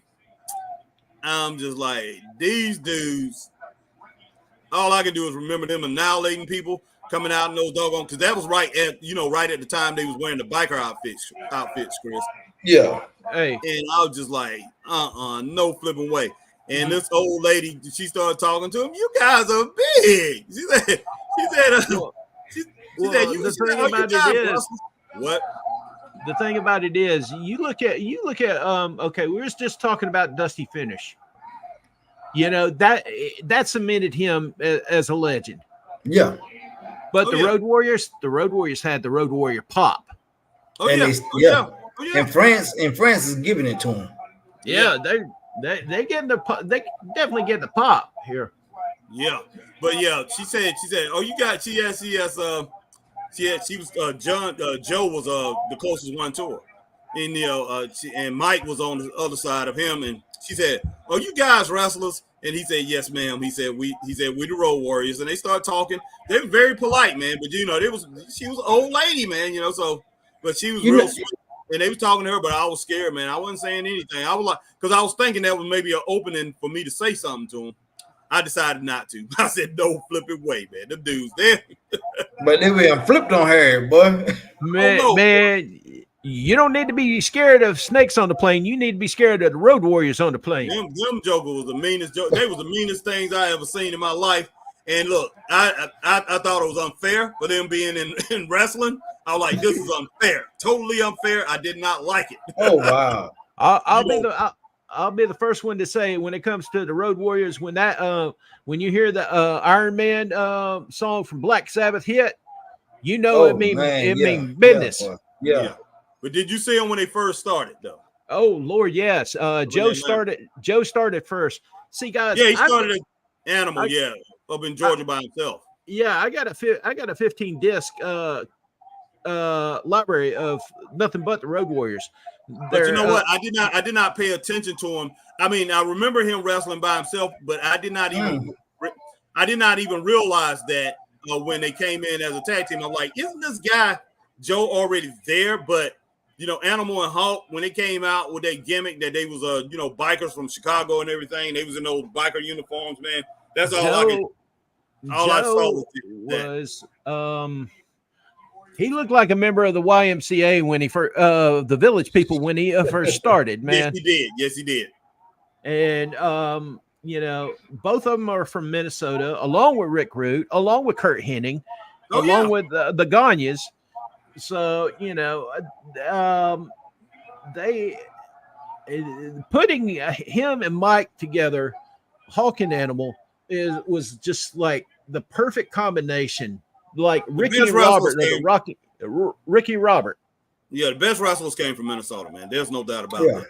I mean, Ric Flair. I mean, of course, he was born in Tennessee, but he grew up in Minnesota. Nikita Koloff, you didn't mention him. Koloff was from there too. Yeah, Koloff. Yeah, man.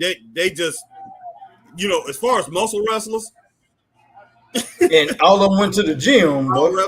Power wrestlers. Yeah, and not just like say Bob Backlund. Wait a minute, Bob Backlund. Barry Darsow, Axe and Smash. Mm-hmm. All right, guys, let's get up with these comments, man. Yeah, we gotta do these comments, man. That's what all right, Stack the Bean said Jay about to do five moves max. Oh, I don't want to hear that, man. I don't want to hear that. I knew Stack the Bean say something like that. Nice cross body block. Mac Magnum says Oscar is so cool dancing to Bianca's theme music. Goodness sake. Green Randall said all this hype just to win the women's tag titles. Green Randall says I'm really rooting for the Kabuki Warriors. Christian Adams, I don't like Jade in that red. That's Bianca's color. Christian Adams, Green Randall, you crazy. Jade and Bianca need to win. Jordan Payne on Facebook. Jordan Payne, what's up, man? Glad you made it in. Jordan Payne said the best match so far is Will. Jordan Payne says, in my opinion, is Jay versus Priest. Bailey's match is the best so far. Okay. Well, we still got some matches going. This tag match ain't too bad. No, it's actually. I'm at 3 on this right now. I'm not. But what about you, Chris? That was kind of rough. Kyrie couldn't post right for it to get that bench press off right. Yeah. All right. Green Randall says, thanks for the explanation. Green Randall said, Harry, this is devastating. Harry's just devastated. He doesn't get to see LA Knight in France. Yeah. Boom. Wow, slap the crap out of Jade. Oh, snap. Bam. Oh, wow. Man. Boom. Goodness sake. All right, Jordan Payne said, what a rush. Boom. Nice. Man, wow. Nice little backbreaker there. All right. Marcus Brown says, sorry, I haven't said anything, but I'm hypnotized by Kyrie and Jade. Boy. Right. I have to pull out the big one now. Them the only two I had. Them only two. Hey Jim, I can't see you, Jim. Something's wrong with your camera. I can't see you. Uppercut form. The nice form uppercut right there from Jade, man. All right. Let me see here. State of being, Bianca's carrying this match for her team. Jay Goldberg ain't did none. The Stack the Beans, watch the match and stop it. When It's Jay still get in going, there, man. I mean, she gets some more ring time and get used to everybody, and everybody get used to her. It's all ring chemistry, man. She's still new to the company, and she's still getting used to everybody. Man. She's doing good. Up. Yeah, Stack the Bean act like she's stinging up the joint, and she is not, man. It's all about ring chemistry, man. When you end up with somebody you don't know, I've been telling people that's why they do live events, non-televised shows, so you can have matches with people, and basically it's a live practice. That's what a live event is. It's a non-televised event is a live practice. You get in there and you wrestle people that you ain't used to, so when it's time for the big shows, y'all good. As far as I don't know if she's legit tired like that, Chris. I really don't, but I think she's trying to sell, and I think they making her sell too long, and it don't look as good. But hey, overall, she's done well in this match. Yeah. Wow, man. All right, Stack the Bean. I'm a bigger hater of Jade than Harry as LA Knight. She can't wrestle. Golly, Stack the Bean. Oh, goodness gracious. Marcus Brown said, I'm not going to keep accepting Jade's slander because none of this is happening when she was in AEW. I don't know. Some people was riding hard, but they was on Jade hard, man. AEW. Oh yeah, they was, man. They was. Marcus Brown, just because she can't do flip flops and super kicks, she's getting called terrible. Yeah, she's been doing fine in this match, man. I'm not. Yeah, she of course. She don't have the repertoire of any of those other females that's in this match right now, but that don't mean that she's doing bad, man. I mean, the whole thing about it is if you go in there with a negative attitude on her from the jump, yeah, it's gonna be what it is to you, man. And that's one thing. In the segment, Wesley Flesky said, "I'm always remember the Road Warriors coming and going to be on CBS. They would disappear to Japan for a month, and then they were LOD and WWF. They just never were there. From being from Virginia, Ricky and Robert and the Rock and Roll Express are the greatest to me. Lesnar's Canadian, but Minnesota's connected. Okay. All right. What's the Fesky WTB? Yes, man. Okay. What's the Fesky 605 Eastern? Yeah. All right. Marcus Brown, what is Jay over in 2K24? She will be coming out in one of the DLCs later on this year. She will be coming out in one of the DLCs. I'm excited to see her. And CM Punk will be on one, and one of the will actually be in the first DLC. And Nia Jax is going to be in one of the DLCs too. So yeah, there's gonna be some good DLCs coming out later on this summer. I can't wait. I don't know much about the 2K24, but can you make your own wrestlers? Yes, you can. Yes, you can. Somebody need to make a Mr. Wrestling number 2. You know what? I don't know if anybody knows anything about if anybody's that inept to know anything about Mr. Wrestling. Oh, I'm inept. I mean, I know you all, but I mean anybody that's hardcore in the 2K like that, I would have never thought about making a Mr. Wrestler myself, but now that you bring it up, sure.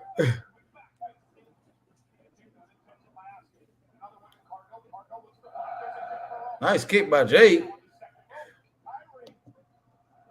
Oh, Kyrie gets caught, tries to do it. Ooh. Oh my gosh. Wow.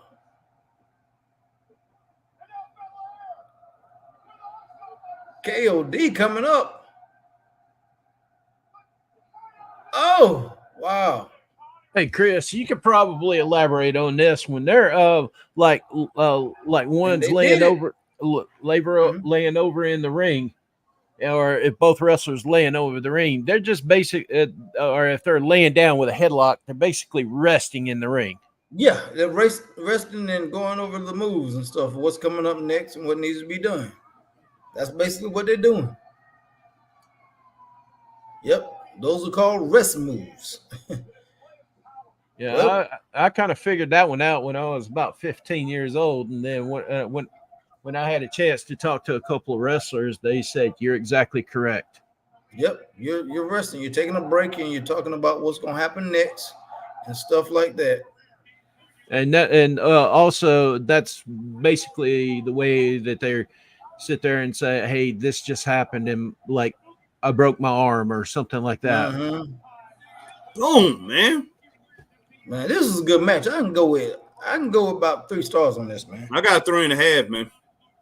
That was good. Well, you know what? Actually, I can't go 3.5 because of how she did Kyrie, boy. That was insane, man. Did you see that yet, Jim? Not yet. It's still rolling here. Okay. Man, I recant my last statement about the time, man, because we off. I'm way off from y'all guys. Yeah. Man, what a match.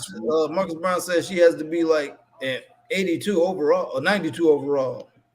Jordan Payne, predictable Jay and Bianca win, I think. Yeah, we knew they were. It was predictable. Yeah. That was going to happen. Marcus Brown, Chris, yeah, she just stated people that are too quick to judge and was mid wrestler in AEW just because there's no PC. All right, Green Randall, right. If Asuka was already legal, why did she have to tag in? All right, Jordan Payne says, yeah. Christian Adams says, yes, new tag team champions.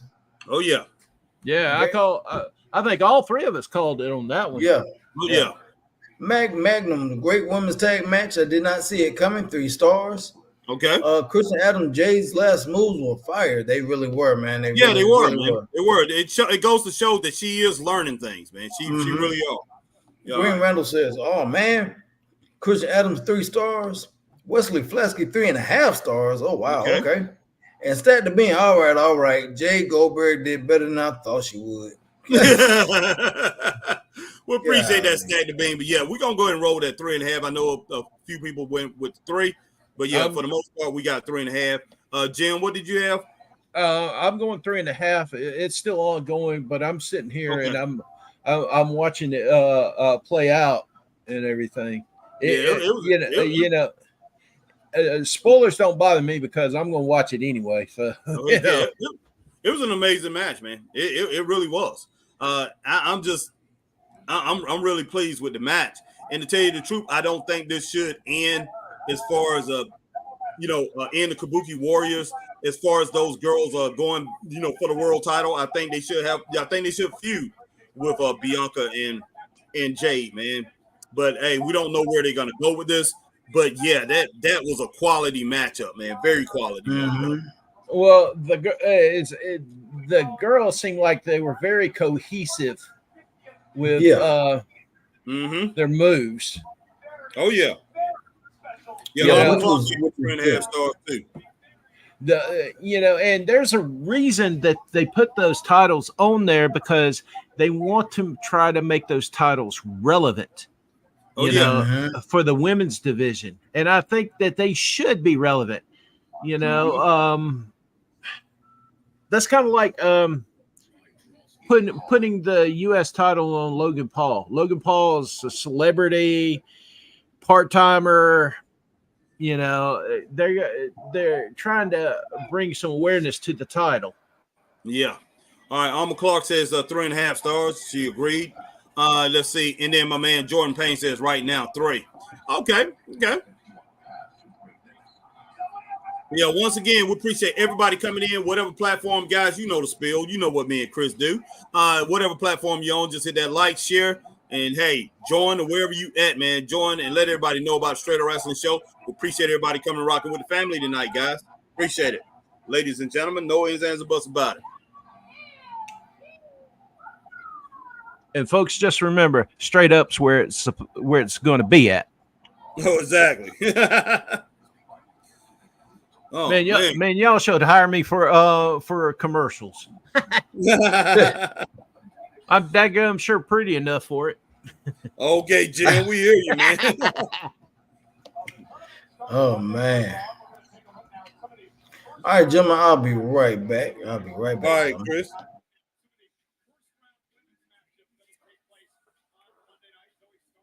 I would actually legitimately call if they keep the Bianca and Jade together, I would legitimately call them the female versions of the Road Warriors. Oh yeah, there's no doubt. There's no doubt about that.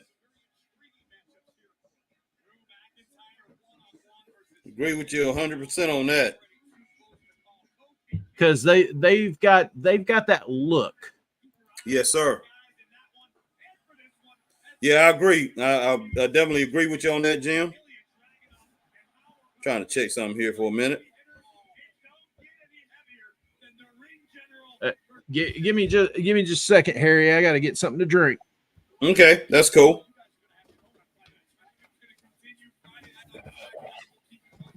What the heck is going on here?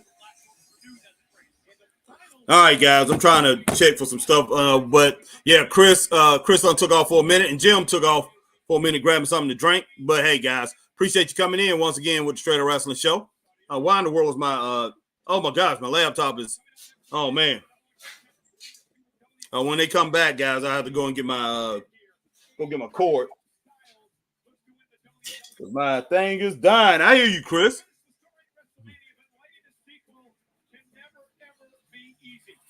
Wow. I don't know where we left off on this. Okay. Statty Bean says, now the question is, who is the blue hell is going to beat Jade and Bianca for them titles? They might hold them longer than Roman held his. Look, man, I don't think so. I don't think they're going to get along that long. Green Roundel, man, I am hyped for King of the Ring. Green Roundel, Zoe is getting the win. Zoe. Green Roundel says, Vega winning. All right, Green Roundel, Lyra winning.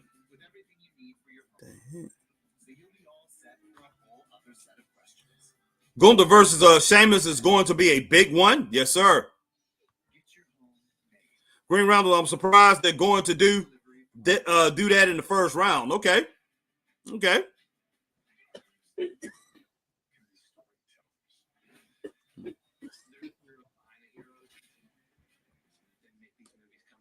I figure I got everything now.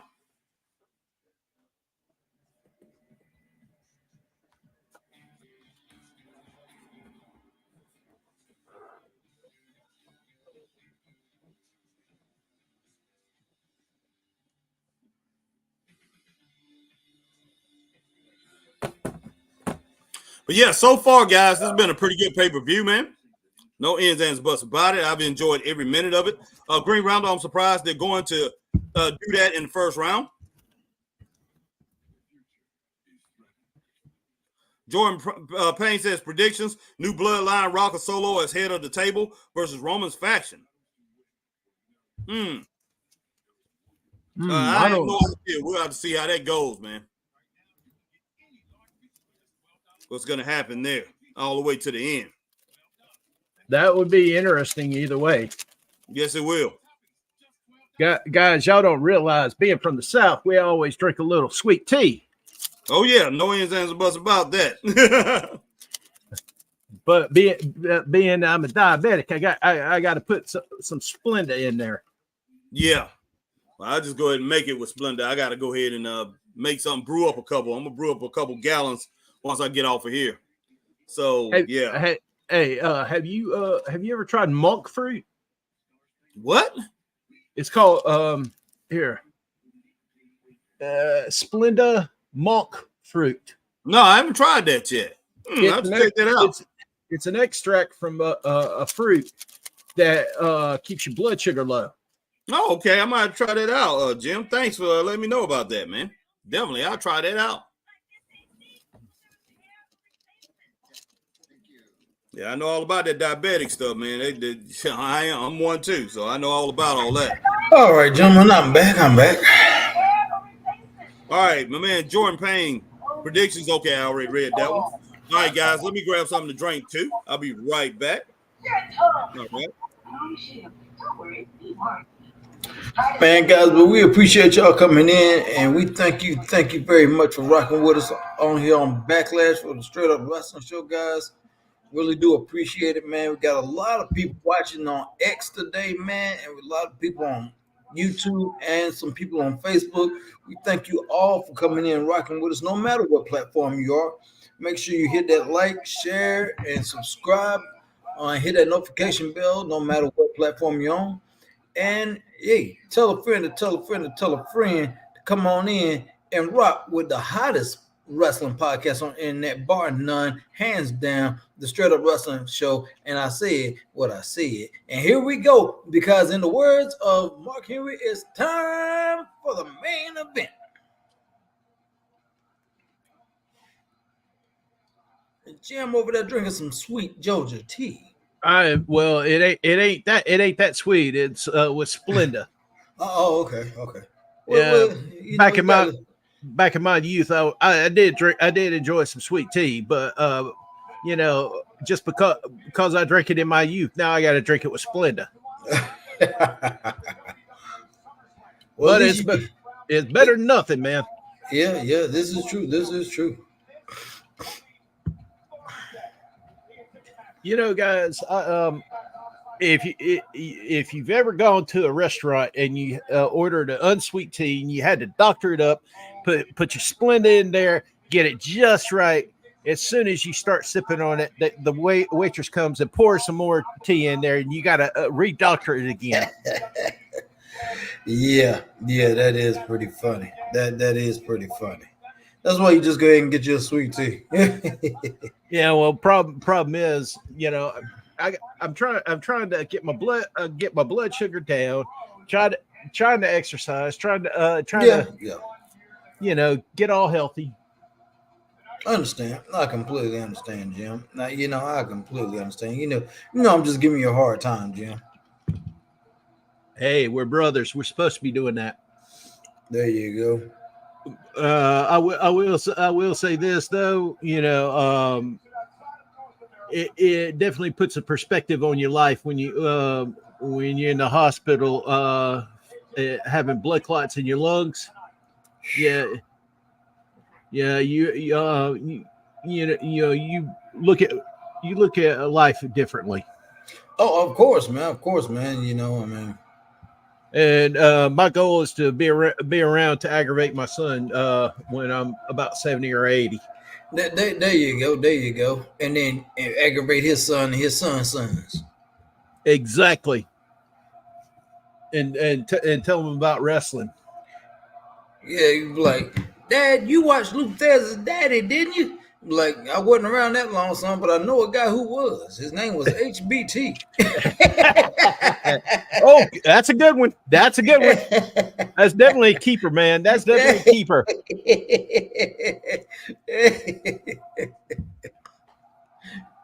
Man, so here we go. The main event, man. I'm still on a daggum commercial, man. Oh, goodness gracious. I wish you could fast forward and catch up, man. Man, this thing is playing like a VCR back in the day. Man, I'm surprised that time different. The time gap is so crazy. That time gap is just humongous. But they're both Georgia boys, Cody is from Smyrna. AJ is from Gainesville, Georgia. Yep.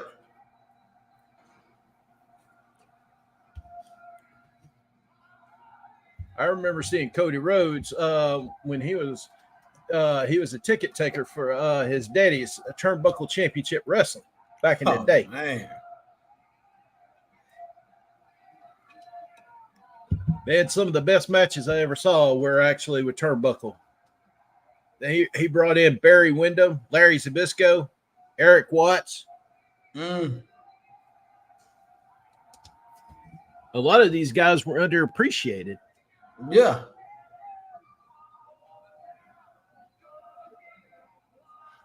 Man, that is crazy, man. Could you imagine what if, like I said, London, England, 2 nights of WrestleMania, what it would be like, man? The crowd and how you think it's crazy now. Imagine if, I mean, it just, whew. Well, this is just a little, I guess, how can I put this? This is just a little observation. I think AJ needs to get his hair cut. That's just me, though. You know what? I like long hair AJ versus short hair AJ. Well, now, I mean, he can keep the beard. I don't have a problem with that. But I'm saying the long hair and everything. It's overrated. The long-haired wrestlers. I mean, you look at Triple H. Triple H had long hair, whacked it all off. Yeah. You had people like Kevin Nash. He cut his hair. Scotty Steiner. He had hair at one time. People like that. You got to look at it from the perspective. Times change, people change. It's just a little irk for me with AJ. Oh, for some reason I kind of like him with the long hair right now. They still singing the song. And the only reason I'm gonna say I like him right now with the long hair is he seems more sinister. Well, he does. I will give AJ credit. It fits him right now. Chris all amazed at the crowd. Chris is like, oh my God. They still singing, man. They still singing, man. I mean, that's just craziness, man. Well, you got to really. I ain't never seen nothing like this, man. But they put Greenville to shame, boy. You got to look at it from the perspective when it comes to AJ. 3-time NWA champion, 2-time IWGP champion, TNA champion, WWE champion twice. I mean, the man, if they're having he's a Hall of Famer is the only way I can. Oh my God, look at this. The camera is shaking. The hard cam is shaking. Chris, it's okay, man. Chris, we all see this, man. Harry. We see Harry. this. No, when the hard, you ain't understand, Harry. The hard cam is not supposed to move. That thing was shaking like the cameraman was doing that. Come on, man. You ain't never seen nothing like this in wrestling, man. These are all. It don't matter if I never seen it before, Chris. I'm not gonna get that much into it, man. I mean, the crowd is amazing. It's crazy. Imagine if we was there. What would be happening? If it was there, I'd be. But if I was there, but oh man, I mean that it's thunderous, man. It's thunderous. I ain't no doubt about that. Man, it's nothing like it. I mean, it's nothing like it. It really isn't. But, man, if the three of us were there, man, we'd have to have box seats, for the straight up wrestling show box seats, man. Yeah, you got that right, man. I wouldn't want to be in no box seat. I want to be down there in the mix, boy, acting a fool, boy.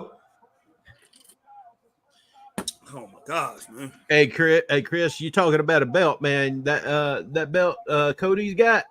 Yeah. Yeah, that one's on my radar, that's for sure.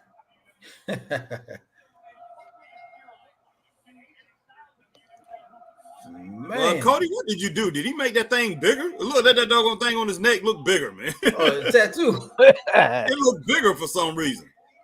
God almighty. Well, hey, you tripping, boy.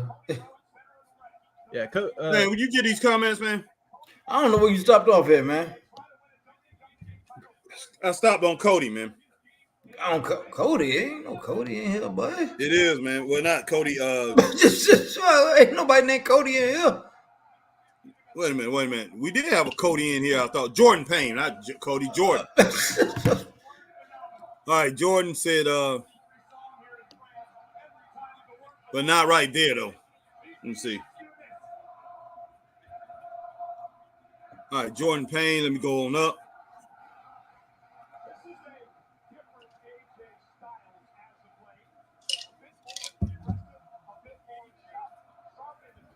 We cannot be this far behind like this, man. I don't know where you stopped off at.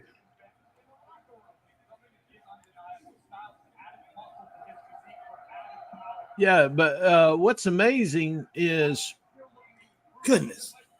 You want to talk about a solid wrestler. AJ Styles is definitely a solid wrestler. Oh yeah, definitely, man. Yeah, there ain't no doubt about it, man. Cody has a lot of, has a lot of experience. Plus, he's got, Dustin, who's a wrestler and a future Hall of Famer. Plus, his godfather is Magnum TA. So, I'm sure he can go to him for questions. Of course. Or advice.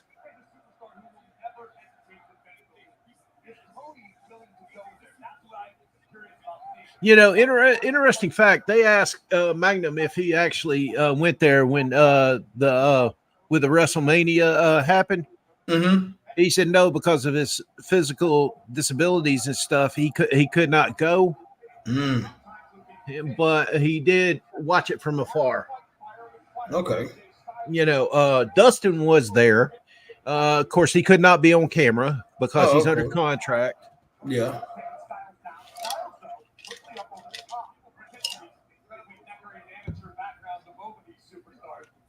Georgia, where they grew up.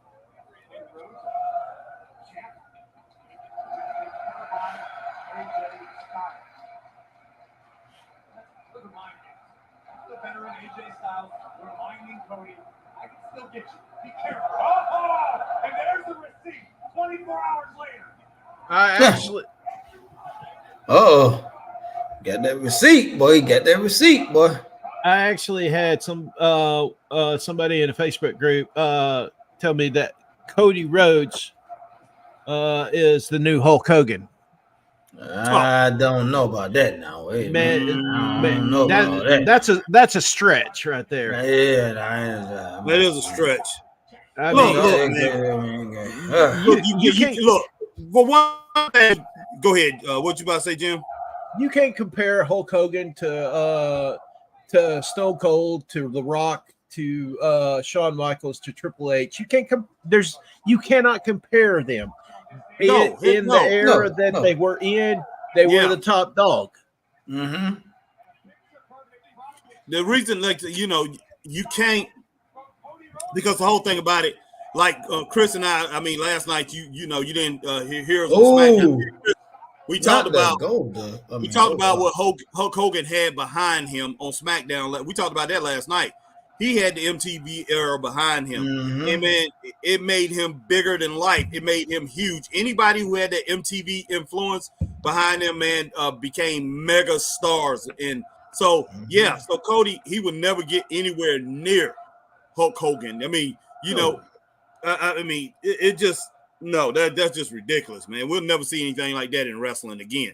All right, Jordan Payne says predictions now Bloodline Rock Solo is head of the table versus Roman's faction. All right, my man Jordan Payne says sweet tea. He's excited about it. Says, oh wow, I would try that sweetener. I will try that sweetener. I think that's what she's saying.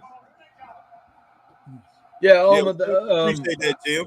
I utilize it for drink peach mango tea. Now you're talking my language right there. Yeah, Alma says you drank that peach mango. All right, Marcus Brown says 4-0. My man Jordan Payne says predictions for the main event. Cody definitely going to win, but 3 stars I think it will be. I think it'll be a better match than that. It might be 4 stars. It might be a 4-star match. I think we might get our first 4 stars. These are top-notch wrestlers, so. Oh, wow. What the heck just happened here? Alma says, internet been acting up since those storms the other night. Yeah, I can understand that. All right. George said, crowd is lit. Crowd is lit, I'm thinking he's saying. Nice vertical. Heck yeah. God, Buster. Nice. Jordan, you don't want to get us on that rant, because we will talk about wrestling when the territories were big back in the day. But that'd be a whole other show. One day, man, you need to get on. We need to get on that one day. Well, that'd be a whole another podcast. Like crazy. Yeah. Yeah, Jordan Payne, do you remember when wrestling had territories? No doubt, Jordan. All right, Wesley Flasky, the mullet made classic by wrestling. Shit, Wesley tripping, boy.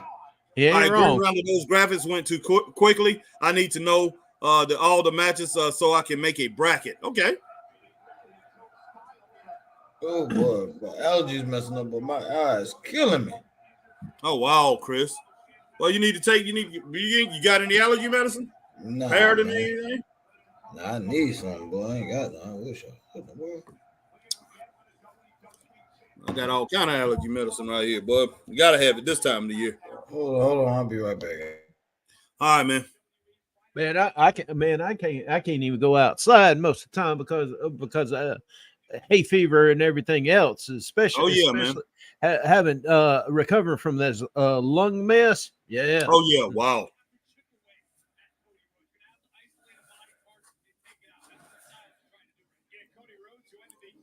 I'm these two Georgia boys are actually putting on a good clinic right now. Yes, they are. Be right back. Goodness sake, man. I forgot to get my battery. Wow, Chris, man. Cody just did that cartwheel with the thing.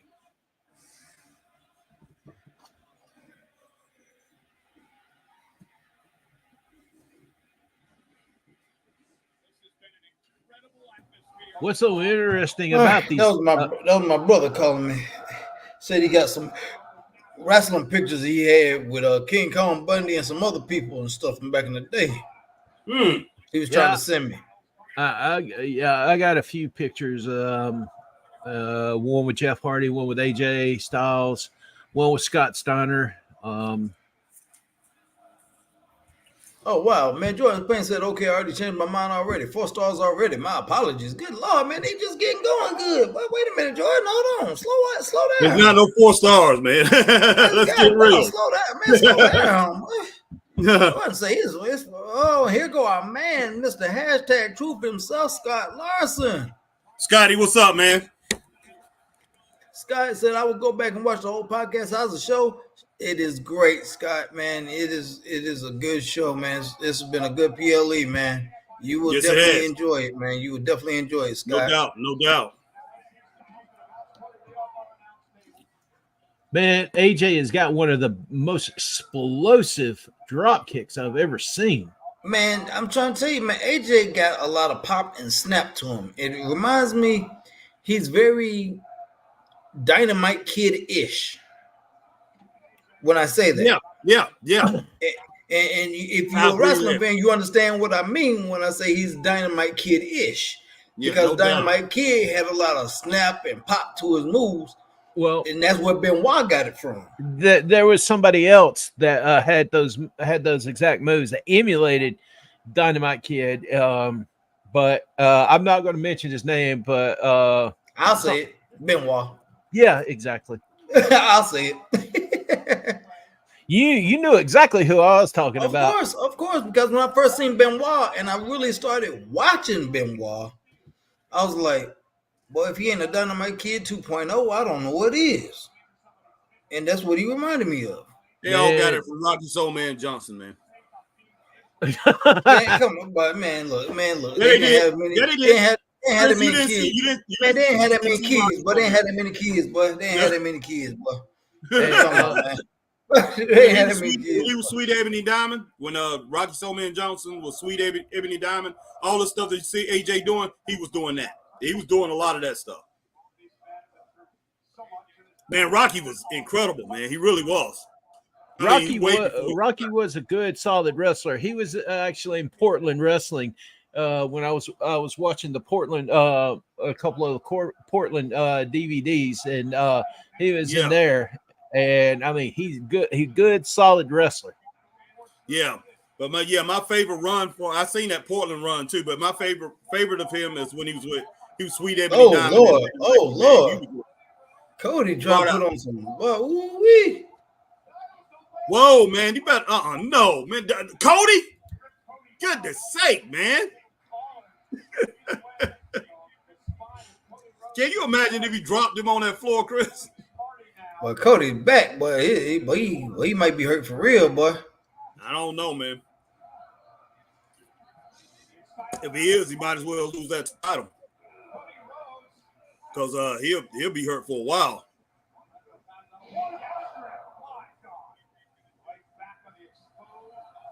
Goodness sake! But that ring sounded solid, boy. That landing sounded real solid.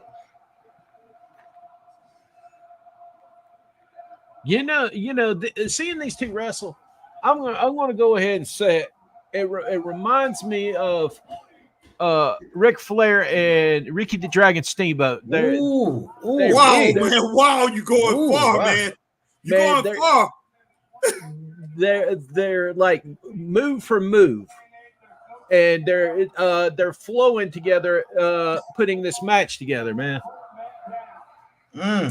Wow, man. Wow. But I can see your mindset on that, Jim. I can see your mindset on that. I really can. I can see your train of thought. I can see that. I'm not comparing per se the wrestlers to Flair and Steamboat. But the way this match is flowing. The way the match is flowing reminds me of Flair and Steamboat. I see where you were going with that. I tell you what, man. If these two guys wrestle a little bit more, they might get it down to where it's like Flair and Steamboat. Goodness sake! This is a good match, man. It's going at a steady pace. It ain't going too fast. It's not going too slow. It's going at a very steady pace. Man, I'm gonna drop some knowledge. Dusty Rhodes said at this Hall of Fame induction, he said, anybody that wants to you want to be a better professional wrestler, get you a tape of Ricky Steamboat matches. Oh yeah, heck yeah. I'm trying to tell you, his best opponents, boy, was Macho Man and Ric Flair. Them was his best opponents, boy. Because he had some of the greatest matches with them two guys. It's facts. Harry, am I lying? No, you're not lying. No, you're not lying. Man, my dad, he's long been gone, but he told me at WrestleMania 3, when that match was over with Steamboat and Savage, he said, "I think we just witnessed one of the best matches ever." At that time, yeah. At that time, hands down.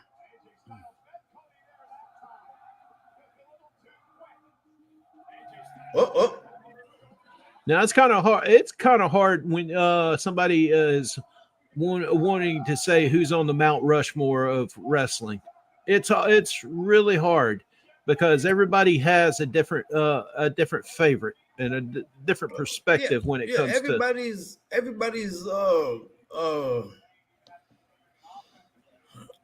Mount Rushmore is going to be different. I mean, everybody's Mount Rushmore is going to be argumentative because when it boils down to it, this is my fault. When it boils down to it, you got to use different criteria.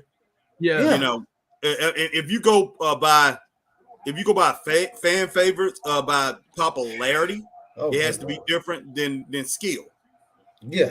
So when it comes down to skill or guys who are just pure wrestlers, it's going to be different than fan favorites. Because if you go by the most popular wrestlers, the top 4 popular, and which most people do, they go by the guys who was the most popular of all time. And they, in this generation, they're going to say, The Rock, Stone Cold, and then they're going to throw in Undertaker in there, and then maybe people are throwing Hulk Hogan. So if you go with just 4 guys, they're going to throw in them because they was the most popular guys that's ever wrestled. Oh, no doubt. No doubt. Yeah. But if you go skill wise, that's when you get into the Ric Flair. You get into the Ricky Steamboats, the Shawn Michaels and Bret Harts of the world. When you go skill wise, but yeah, it's different. It's different criteria. But if you want to put it all together, an overall package, it would be extremely hard to. Yeah, boy. Cody ain't. Oh, he concussed, boy. That's straight CTE, boy. Well, I mean, Harry, that's like saying you got a musical background, saying the best musicians out there could be, you know, I could say Eddie Van Halen, or I could say exactly. The Beatles. The Beatles, you know, different criteria. You know, when you talking wrestling, you know, are you talking tags? Are you talking singles? Are you, you talking heels? I mean, it's, you know, everybody's got an opinion. Everybody's got you know, got their favorites. Yeah, exactly. Oh yeah. I mean, you look at technical wrestlers, the most scientific wrestlers. It's so many different ways that you can put this. But if you going overall, then that takes it to a whole different ball game. If you're looking at overall ability, overall to know how to draw a crowd, overall know how to work a crowd, overall ring ability, every single thing, the whole aspect of wrestling, then it goes to a whole different ball game. And then that's when you got to put Flair up there at the top of the ladder. Then you got to throw Hulk Hogan in there. Even though he wasn't a great wrestler, Hulk Hogan, you know, wasn't a great wrestler, but Hulk Hogan knew how to work that crowd. Yeah, he did. Yeah, he did. Well, you know, he knew how to talk. You know, you got to. Hogan, and like I said, I did not know Hogan couldn't wrestle until I saw him over them old New Japan clips, and I was like, "Oh yeah." I was that blew my mind. I was like, yeah.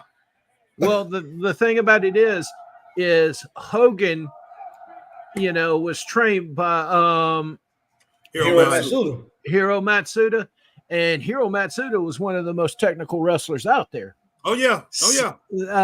Same thing. Hogan can technically wrestle. It's Vince McMahon that dulled him down said, "Hey, you know, you know, with his size and everything, he ought to muscle through the matches instead of technically wrestle the person." Yeah, and that's the reason, like I say, that's the reason I tell people I like Senior more, and that's what I was trying to tell Chris.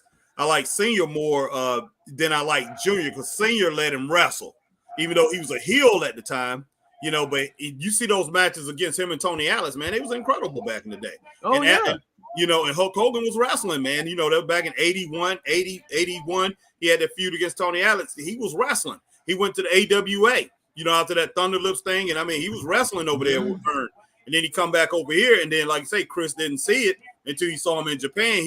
And I look say, I already had seen him. And that was years later. I know. Years later. But yeah, I mean, you seen that. And that's the reason why it doesn't amaze me when you say, oh, he went to Japan. And I already had saw that. You know, already had seen him wrestle. I knew he can wrestle. And the reason I started disliking him, and it wasn't his fault. I know Vince McMahon Jr. said, I want you to kick and punch, because that was his MO. That's what he wanted wrestlers to do. Hulk Hogan became a few different moves, kick, punch, and to hit you with a leg drop. That's all he was, and I didn't like him like that. You know, and I was like, But he did a lot of wrestlers like that, man. Not just Hogan. He did a lot of wrestlers like that. Ted DiBiase was one of the greatest technical wrestlers I ever seen. Most skilled wrestlers I ever seen. Second generation wrestler too. Mm-hmm. Yeah, exactly. Incredible wrestler, Chris. And Vince McMahon made him into. I was just like, man, come on, man. I mean, he was wrestling a little bit up there as $1 Million Man, but nowhere near what he used to do in Memphis and over in Mid-Atlantic and Georgia. You know, when he was in Georgia, man, that last run he had in Georgia was just incredible. So I'm just like, you know, Ted DiBiase? That joker had Ted DiBiase, man. He was a better wrestler than Randy Savage, way better wrestler. He was the best wrestler up there after Steamboat had left. Well, DiBiase definitely was the best wrestler they had over in the WWE. Hands down. Ted was good when he was in Mid-South. Yeah. What's interesting is when he left Mid-South, he took the original North American title to WWE, and they just claimed him to be the WWE North American champion, or WWF back in the day. You know, and then the title just disappeared. Same case scenario when Dino Bravo came in. He was the WWF Canadian Heavyweight Champion. That's another person that they dumbed down too, and just made him a muscle man and just throwing people around. Dino was incredible too, man. He was a great wrestler.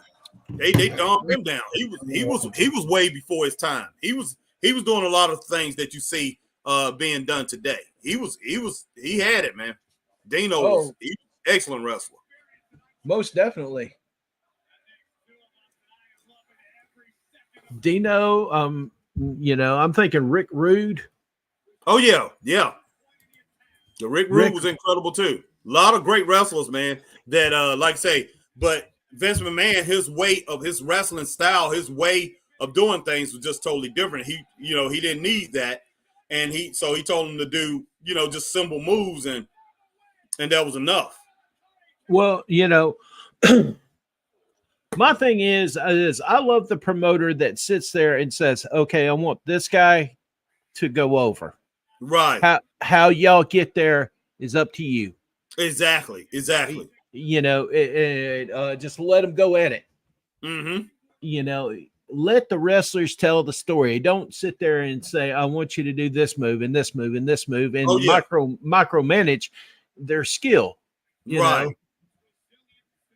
I mean, y'all go to a lot of independent shows. Oh yeah. We've even done one. We got one coming up in June. Yeah, we booking that.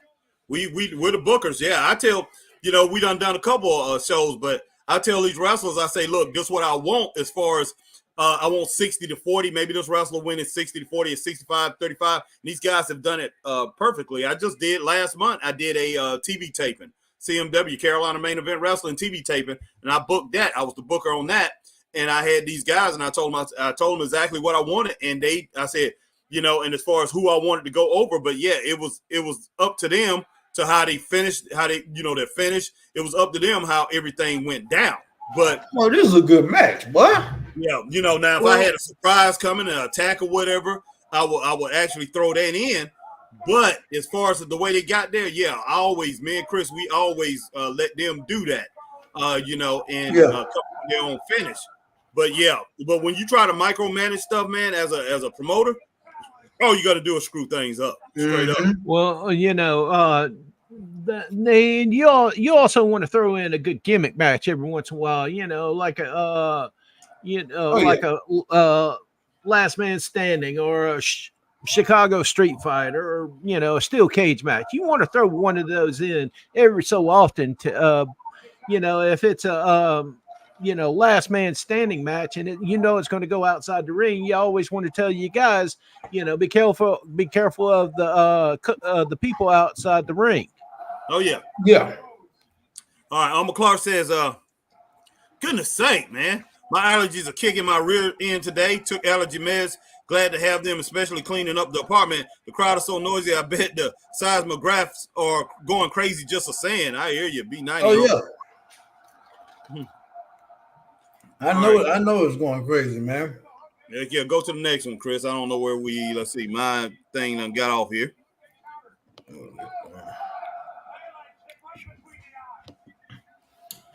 Jordan Payne says crowd gets 4 stars.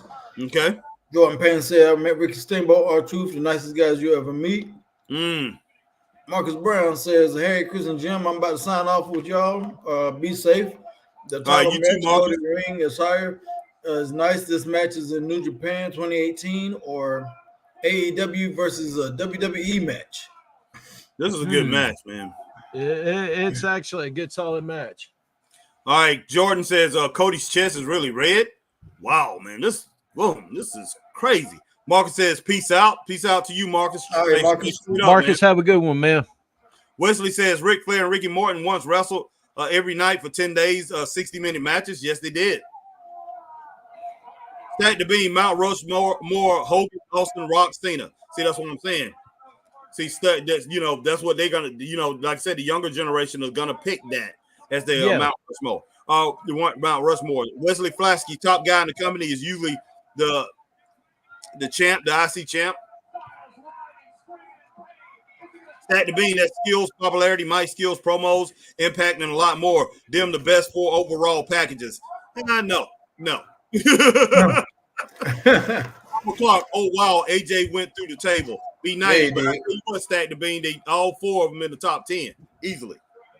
Oh, yeah. I will say that, but that's not the best top 4. That's not the top 4. You don't have Ric Flair in there. No. James is laugh out loud, Chris. That throws the argument out the window. Nobody does a better promo than him. I don't care how good. Nobody in Dusty Rhodes, those two. I don't care how good Rock's promos was and everything, and yeah, I don't care. You know, it's not as you see Ric Flair's promos everywhere. You see people mimicking Ric Flair's promos. People in the younger generations, football players, rappers, everything, mimicking his promos. They don't do that because he was whistling Dixie. Put it that way, guys. James Hill, sup all there, OGs. But yeah, I mean, it don't get no closer than that. And James Hill 3. Let's see. James L., I'm out doing laundry, laugh out loud. But those 4 that you got, Stack the Bean, they definitely have, as far as popularity go, they probably are the most popular guys that ever done it, when it boils down to it. But are you going with popularity? Or are you going with wrestling skill? That's what I'm saying. Popularity, that's exactly the guys I mentioned. If you go popularity, those 4. Nobody's never been Hulk Hogan. Nobody's never been that popular in wrestling. And let's see, even Andre the Giant wasn't that popular. Let's see, who else did he have on there? Stone Cold Steve Austin. That run, man, was just incredible. Yeah. Then you had Stone Cold Steve Austin. I said, who did I say? Hulk Hogan, Stone Cold Steve Austin, Rock. That was incredible. And I think who did he have? That was 4. I think he had Undertaker. I'm not sure. But as far as popularity go, man, how many people can match that? You can't, man. It's hard to match that. You know, when you're talking Hogan, you're talking you're talking Rock, you're talking Austin, you're talking Cena and everything. Popularity wise, yes.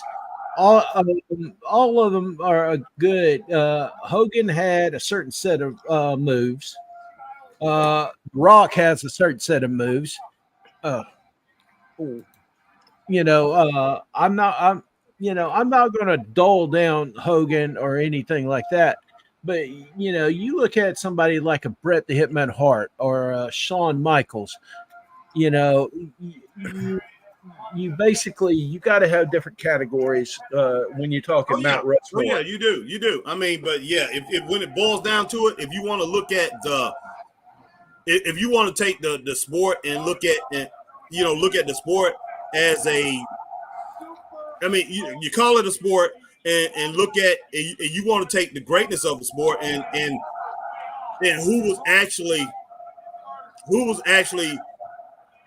the person that led the sport, that really drove the sport. You got to, and Eric Bischoff even said this on his podcast. He said, man, it's Ric Flair. I give it to him. He said, it's Ric Flair. He said, look, none of that stuff wouldn't have happened if it wasn't for Flair. NWO wouldn't have happened. He started naming all these people, Hulk Hogan, all that stuff with Vince done. He's exactly right. If it wasn't for Flair, so many people took from Ric Flair. Ric Flair in the 70s changed the sport. Basically, he changed the sport. If you look at every single thing that happened after Ric Flair got popular in the 70s, because you had, back in the 70s, the late 70s, 77 on up to around 82, Andre the Giant, Dusty Rhodes, and Ric Flair. Those were the most popular wrestlers in the world. And then you got a third-party race in there.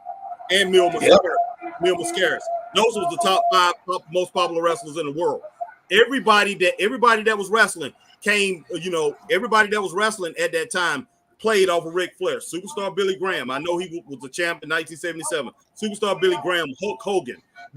All these guys were playing off of what Ric Flair was doing back in 77. Even though they had their own popularity, Superstar Billy Graham was popular, but he was popular just in the Northeast, up in that New England area. That's where he was popular, and he was popular on magazines. And yeah, he got to go down to Florida a couple times and wrestle Dusty Rhodes because Dusty was going up to New York doing his thing. But people did not know him worldwide like they did Dusty Rhodes, like they did Andre, like Ric Flair. Those guys was traveling all over the world. Rick and Dusty was traveling with Andre the Giant. They was popular. But Rick just changed the whole game. But Dusty and Andre was more popular than he was. Now, Rick wanted to be like Dusty. Mm-hmm. Man, but yeah. Hulk Hogan in 83, when after he did what did he do? He did Rocky. He did that Rocky 3 movie. And that changed everything. He just went off the charts. But everything that Hogan was doing as far as the robes and all that stuff and holding his hands out, it was a play off of Ric Flair, man. And he admitted some of that, a lot of the stuff he did, and it was a playoff for superstar Billy Graham. Go ahead, Chris. What you about to say? Well, he was basically pretty much, Hogan even said he was more captivated with Dusty and Superstar. Oh, of He was course like, he was. Hogan Where was you like, think Rick if I got? could, Where you think Rick got his from? yeah, because he was like, if I could talk like Dusty, Oh but yeah, look like Superstar Billy Graham, I think I might be all right. And yeah, that's what he did. yeah. Well, But, I you mean, know, it's been proven you could take a independent wrestler and you can take him from here to here. right. And I mean, Ole Anderson did it with Tommy Rich. Mhm. He kept on wrestling Abdullah the Butcher. He gets a Yeah. little bit closer to defeating him every time.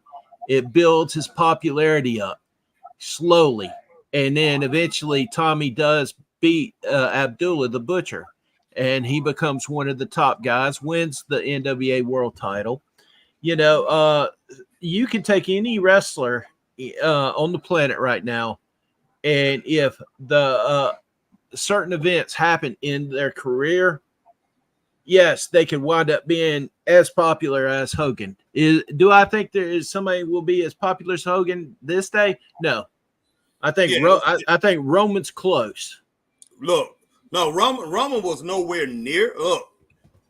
As far as wrestling popularity go, I mean, he's wrestling popular, and he's the farthest you're gonna get with that. Mhm. But could he been more popular? Yes. Now, if he was a guy who was on TV every week and he was wrestling, and he went out and like I said, and took the avenues, because you have to find something. When it boils down to it, you have to find something as popular as MTV. And remember back then, back in the day, Yeah. we did not have no phones. We didn't have this stuff right here.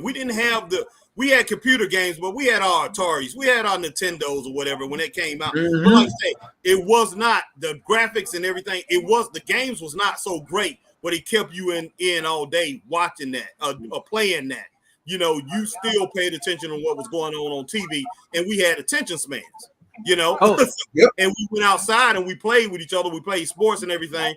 You know, we played games and did things, and we talked about what was going on the TV sets. We talked about what was going on in football, basketball, baseball, wrestling or whatever sport it was that was popular. And we talked about it. Wrestling was year round, so we got to talk about it year round. So you talked about what you saw happening with the Road Warrior. You saw you talked about what was going on with Hulk Hogan's career, and King Kong Bundy was out to him. You talked about Nature Boy Ric Flair and his thing that he started with Paul Horseman. He always cheat. You talk about this stuff daily, man. You go to school, everybody's talking about it in school. And if people did not know about it, they heard about it because everybody was talking about it. Even the teachers talked about it. So it was a whole different ball game. Roman Reigns, you cannot. Me and Chris, right now, we can walk through Haywood Mall, and we can start talking about Roman Reigns, and I guarantee you, we could walk up to certain people and talk to them about Roman Reigns. Most of them wouldn't know what the heck we're talking about. They just wouldn't. Yeah. So go ahead.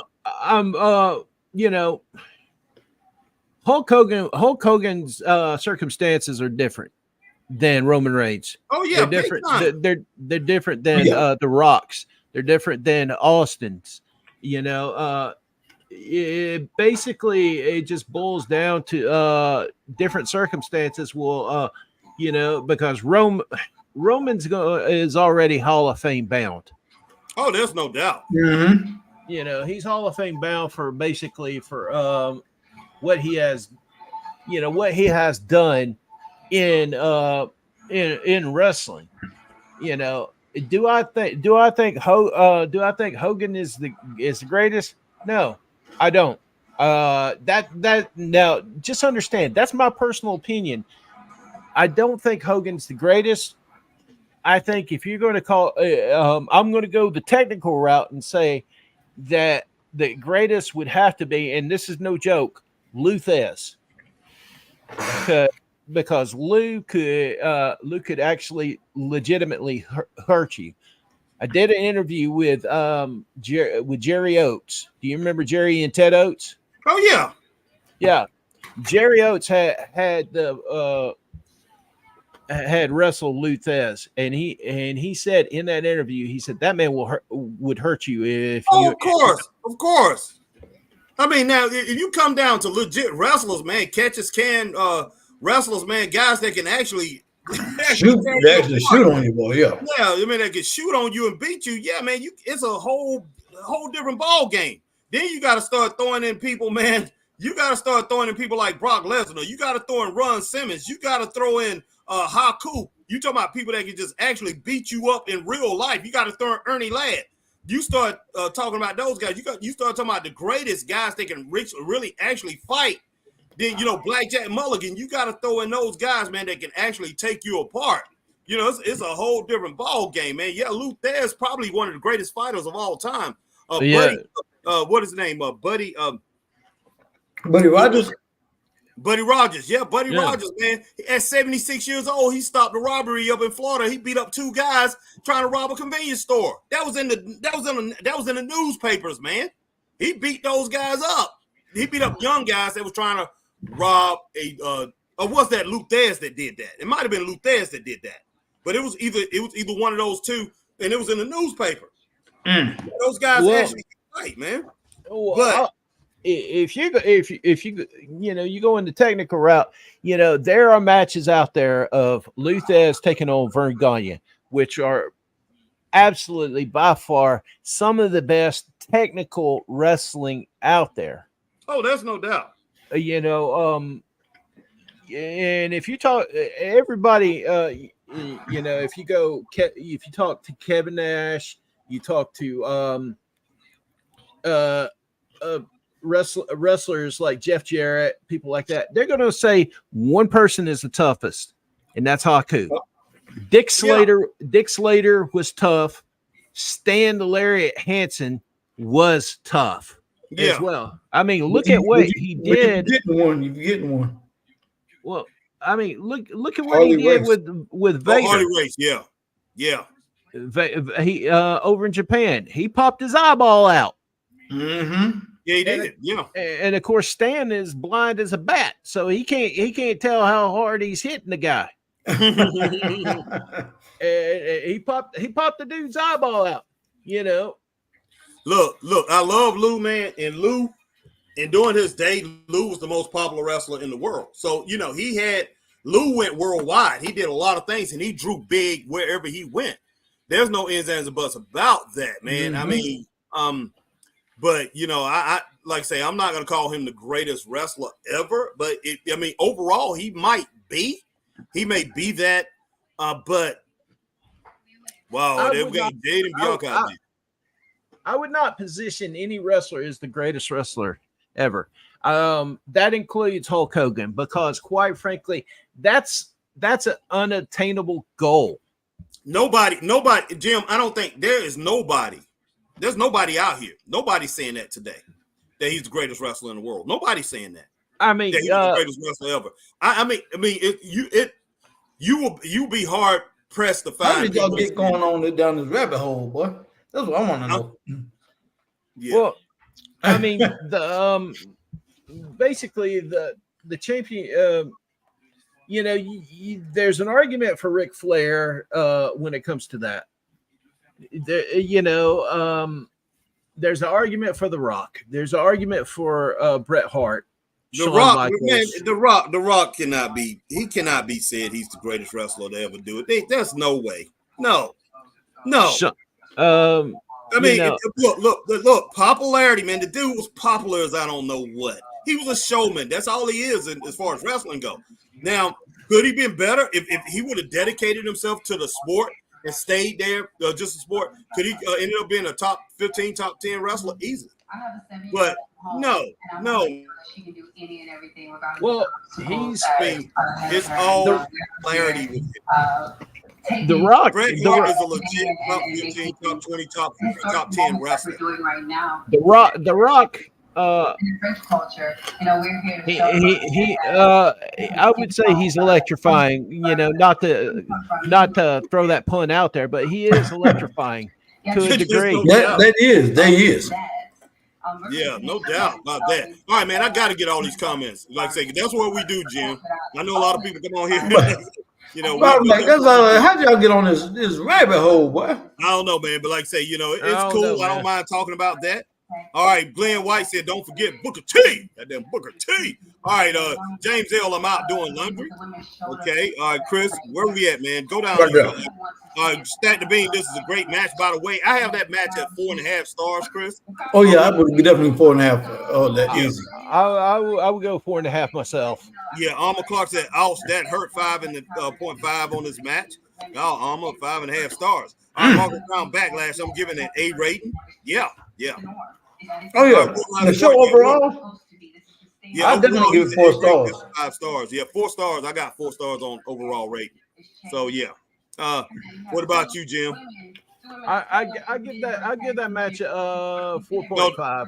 No, I'm saying 4.5 on the match. The whole show. On the whole show, We said 4. I would say I would say 4.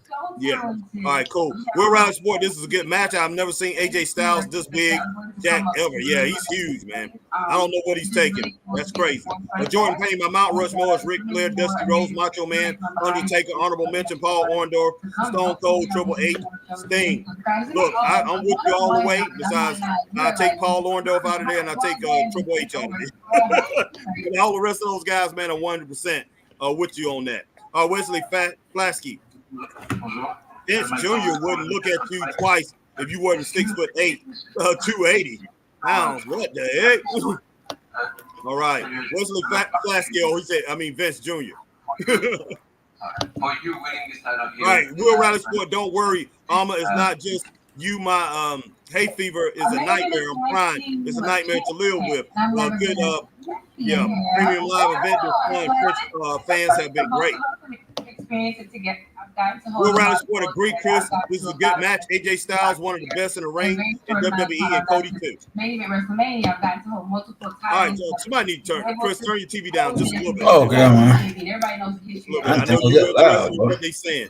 All right, Alma Clark says, holy crap, AJ kicked out of the Cody cutter, B90. Yes, he did.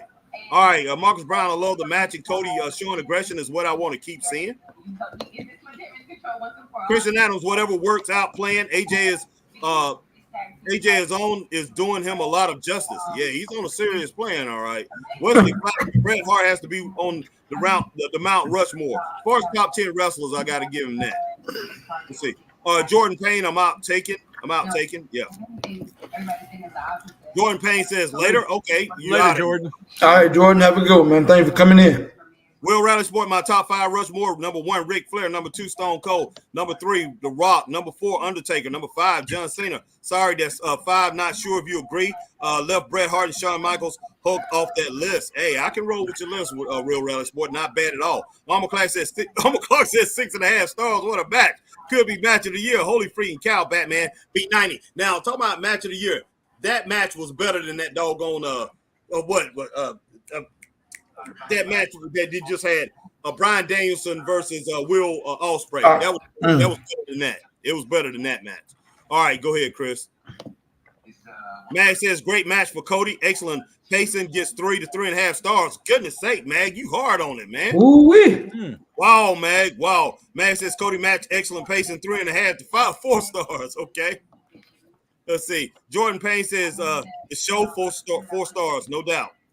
Overall. Will Riley Sport, are you watching press conference, doing a live stream for that on soon or no? We on it right now. Yeah, we on it right now. Yeah. All right, Glenn White, sup. What y'all reaction on Backlash? It was really good, Glenn, really good. It was a great show. All right, Stat the Bean, great really show. Good Conversation today, my brothers. I'm out. Salute. Appreciate you, Stat. All right, Appreciate Stat. you coming in. All right, Stack. All right, Christian Adams, you guys have a great day. Good show and conversation, hanging out with y'all. Thank you, Christian. Good hanging out with you as always. All right, Christian. All right, JL Cargill, yikes. She did good, JL. I don't want to hear it. JL Cargill got carried. That woman needs a lot of work. She did great in this match, man. I don't want to hear it. All right, Glenn White says, don't forget Booker T. Hey, Booker T was great, man. All right, Stan Hansen, Bob Sweetan. Oh, wow, Bob Sweeten. Wow, goodness sake. Oh, yeah, Bruiser Bob, man.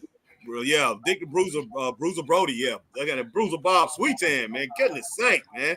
JL, she's going to kill someone one day. Oh man, stop that, JL. Stop. I know. Armor Clark says Backlash overall 4.7. Yeah, that sounds good. Cody's match 5.5 stars. JL, all countries besides USA appreciate the WWE. All crowds are hype. USA are quiet and rubbish. JL, let me tell you something, man. Yeah, tripping, boy. Oh Lord. Let me tell you something, JL. This is something that we've been getting all our lives, JL. We've been getting wrestling all our lives before the WWE. Well, WWE's always been around, but we've always had big shows from Mid-Atlantic Championship Wrestling, NWA, WWE, AWA, and stuff like that. And then after a while, it becomes normal to us, man. So yes, when they go out of the country, and a lot of these countries do not have a sanctioning body, especially since the NWA broke up. And I'm not talking about this NWA that we have today. I'm sorry. That is not the same NWA. When they go outside of the country and have these big shows, of course, these countries, they celebrate it. They jump up and down. They go crazy. Just like they do for the NFL. So, JL, when you have something every day, when you have a hamburger every day, it's not that exciting. It's just like when McDonald's went over to Russia, those people lined up and spent a week's paycheck. This is when they was communists. A week's paycheck to doggone get a taste of America. They went crazy over them flipping Big Macs and stuff like that, and we had it every day. It wasn't that exciting, bro. I'm sorry, JL. So you can say this all you want, but France don't get this every day. Okay, London don't get it every day. I mean, now they watch it on TV, but they don't have these shows over there all the time, JL. Goodness sake, man. You always want to put down America, man. You always want to put it down. You know, do you have some kind of envy or whatever? Goodness sake, man. I ain't trying to put down Canada because Canada's a great country. Well, it's a great country. Yeah, I mean, you know, but like I said, y'all have problems with y'all leaders just like we do. Let's just put it that way. We're not going no farther on a political scale. But JL, I'm just gonna say, man, stop that. You know, stop it. You know, of course, these countries, you know, goodness sake, can everybody hear me, man? Wow, Yeah, I can hear, man. Okay, of course these countries, man, gonna go crazy, JL. They're gonna go crazy. All right. Let's see. That's just the bottom line. It's something from America, man. When I went over to Australia, man, when I went over to England, people doggone coming up to me, talking to me and everything, going crazy and talking about American culture, talking about stuff just because I was an American. You know, so that's just how it is, man. All right. You don't want me to go down that rabbit hole about America, about you know, talking down about America now. Yeah. Oh, that's a whole nother thing. That's a whole nother podcast outside of that. Oh yeah. JL does that, man. He just does that to try to get out goat or whatever. He just, you know, I ain't got no goat. Yeah, you ain't got no goat, Chris. All right, Armor Clark says gotta go, guys. Break time over. Okay, I hear you. Y'all have a blessed weekend. All right, Alma. JL said, I'm not envious. Well, JL, when you talk about something a lot, JL, it kind of shows a little bit, man. I know you're not envious, man. All right, JL said, it's all love, but somebody got to play the devil's advocate. And you great at doing it too, JL. And I don't mind coming back at you. JL could be the next JJ Dillon or something. Boy. Yeah, I don't mind coming back at you either, JL. Max says, I give Backlash 3.5 stars. Awesome show. Chris, Harry, and Jim got to go do some yard work. I hear you guys enjoy the rest of your weekend. Have fun, man. Have fun, man. No doubt. I think Cody's out here.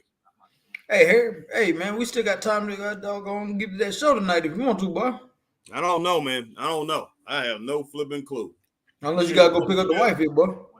You got to pick up the wifey. No, do you? No, man. Angela's at home, man. I just don't know, man. I just don't know. I'm thinking. Man, that's a wonderful thing about being single, man. I could go to a wrestling event if I wanted to, man.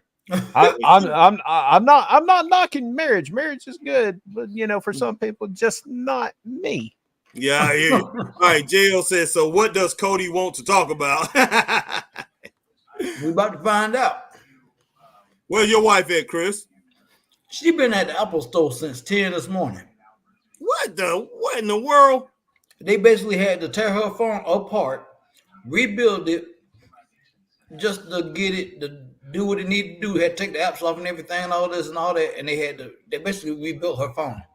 from 5 scratch. hours, man. Mm-hmm. I've never been. I've been in there for a while, man. I ain't never been in there 5 hours on no dang on phone, man. That's crazy. They usually give you a new phone if you in there. Yeah, they'll just give you a new phone. They literally had to rebuild it, man. That is crazy, man. I was like, that's one reason why I will never do Apple. That is crazy. JL said Apple Store code for. Yeah. All right, man. I'll be right back. All right.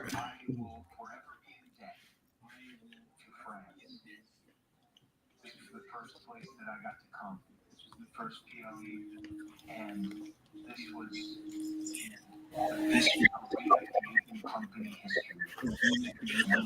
Man, sound like Chris is eating. No, I am. Some Chick-fil-A, man. Chick-fil-A, man. And 30-piece nuggets, large fry, and a large lemonade. oh, good. Where the heck Lord. you get 30-piece nuggets from? Chick-fil-A, man. Did you have it delivered or something? Yeah. Goodness sake, boy. Oh man, he's big balling, man. Hey, man. Shoot, Save a little change. What you doing, man? You coming on two? Your phone going dead or something? No, it didn't, man. I'm just saying. I can't find. Okay.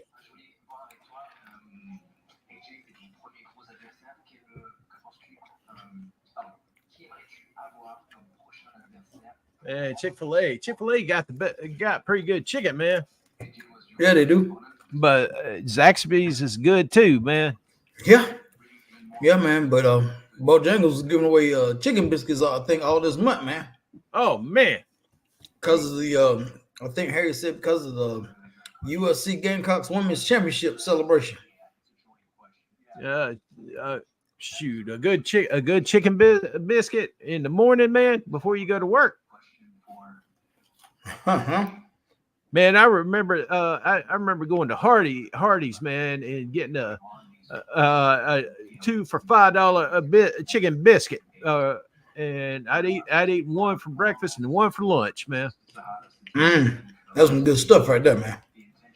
Man, they used to do some bacon biscuits too back then. Woo. Oh wow. But now I'm stuck with chicken wraps. Eating more like the spinach wraps and stuff like that. Mm-hmm. Got to do what you got to do, I guess, man. Yeah. I guess you evolved. Got to evolve your food. Yeah. Well, I'm not happy of the evolution, but I have to live with it if I want to be around for a while. I understand.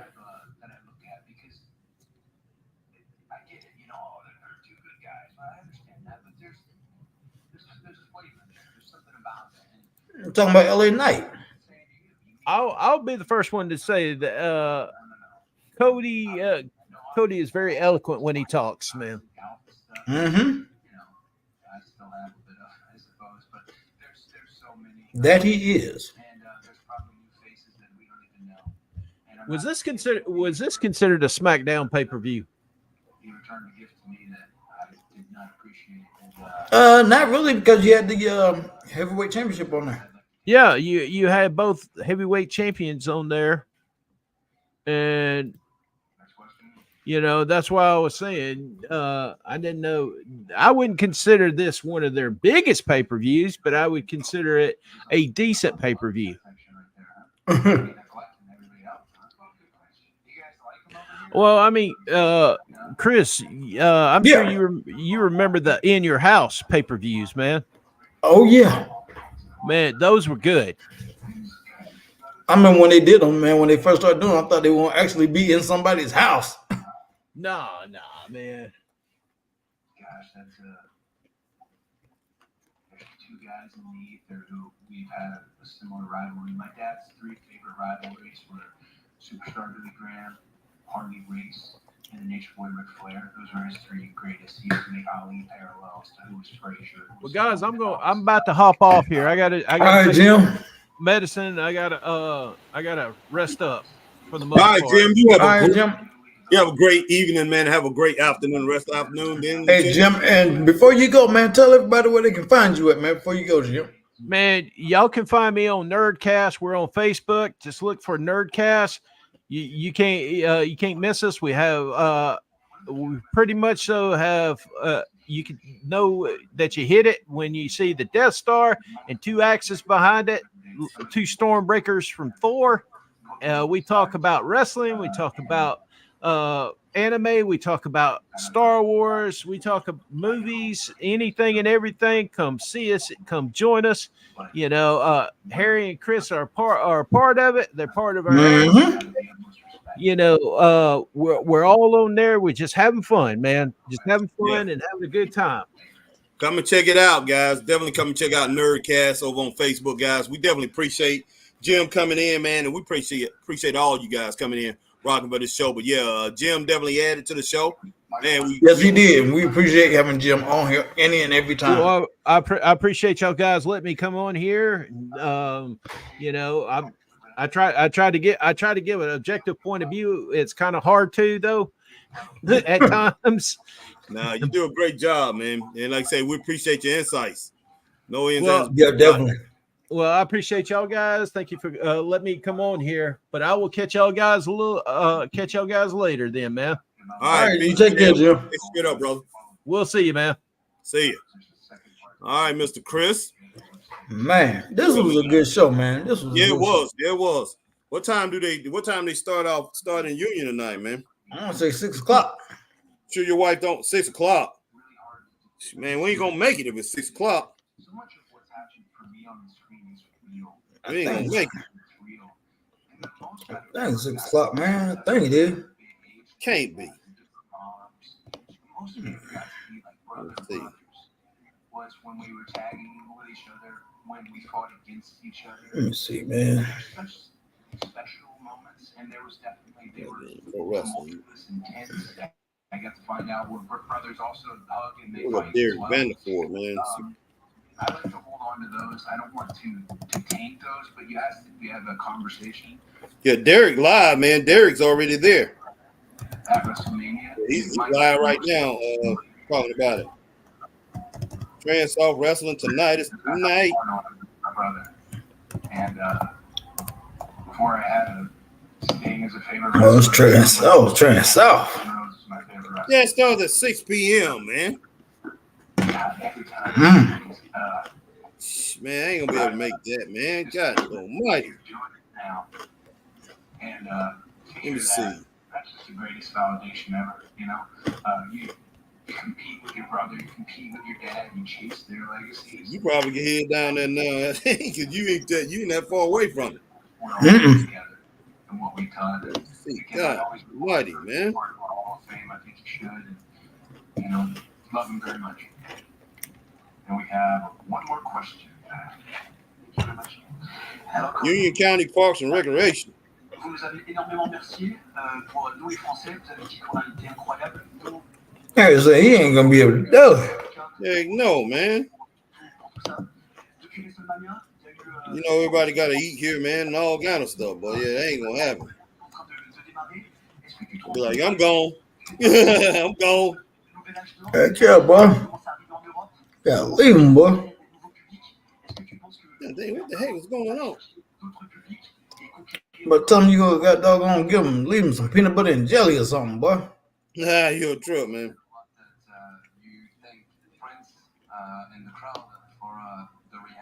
All right, guys, we'll get your comments in just a moment here.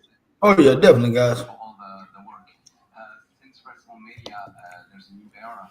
Do you realize that you're one of the front face, not the face of the new golden era? Yeah, that's the arena we was at last time. And also in the rest of the world. Yeah. Places all over the world. I guess they probably do a lot of shows there, man. I know, because what's name do all his there. I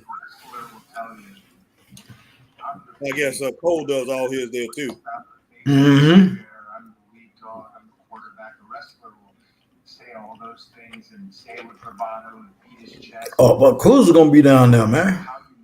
Yeah, I know, man. Somebody else does. Yeah, I definitely would like to go, but goodness sake, man. Yeah, we'll be coming up in there late like we did last time. Who told me exactly what you just said. Cruiser, boy. Yeah. One of them, Hey, I'm about to say y'all ain't ate nothing yet, hey. Oh, we ate this morning. I mean, well, right before we started this podcast, we was eating then. and the other one, I will name his name, is very helpful, and that's Jamie Noble. And Jamie Noble. Yeah, it'd be close to 6 o'clock. Like if I left here by myself, it'd be 6 hours and 45 minutes. It'd be, let's see, 5:25, 5:45, 71 miles from my house. Sure. But I got hit in the mouth enough times. I fell down enough times. I looked So, at the light enough times. If I had to come down there to you, I mean, we'll be barely making it in there, man. Put it that way. We'll make it in there, though. I want to make sure that this is America. Oh, bell time at 7. Bell time at 7. Oh, bell time at 7? Yeah. Okay. Yeah, I don't Doors open at 6. Okay, that's what it is. All right.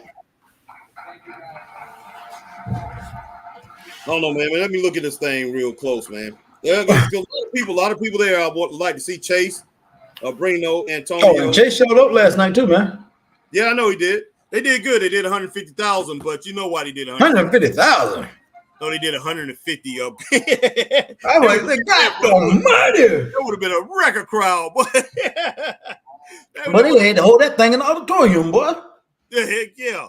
But no, they did 150, man. So, I mean, and that's the biggest crowd I think he's gotten down there. That's because of JD Drake, Oh, yeah, he was down there. Yeah, JD was there. So, yeah, he said he's going to try to get JD in there some more. But I guarantee you, JD took all that money and Chase took the rest. Well, nobody getting paid that night. Exactly. But what's the name was saying something about that, man. That Justin Kendrick guy, he was saying something about that. He said, "Oh, you mean to tell me we get paid?" He said they said that to some other people on there and stuff like that. But yeah, I'm guaranteeing nobody else got paid down there. I guarantee not last night. No, they paid JD Drake. I guarantee you, they paid him, and I guarantee you, Chase got. You see who he bringing in on the next show? Who he bringing in on next show? Fago Del Sol. Okay, and Fago gonna get his too. Fago Del Sol, AEW star. Yeah, I know who Fago Del Sol is, man. I saw that. I was like, ooh wee. Yeah, we've seen Fago, man. We've seen him live in Greenville. I talked to Fago. Yeah, we got his number now, man. I got his number and all that stuff, man. When he was over at 3 Count. Let's see, man. You was at work, man. Bill Hazelwood introduced me to him, man. But that's before he started working for AEW. Yeah, I know this dude, man. Oh man, okay. Yeah, he was almost gonna come work your wife's show. Oh man. Yeah, he had something else. He already had something scheduled, but yeah, he wasn't sure. He told me give him a call, and I gave him a call, and like you say, and then he looked at the schedule. He like, oh man, he said I want to do it, but yeah, he had heard of us and everything, man. He already knew of us before he even met me. But let's see. Wow. So where we at on these comments, man? We need to finish off and get on off of here. Oh, we done. We got them all. Oh, we got every one of them? Mm-hmm. Oh.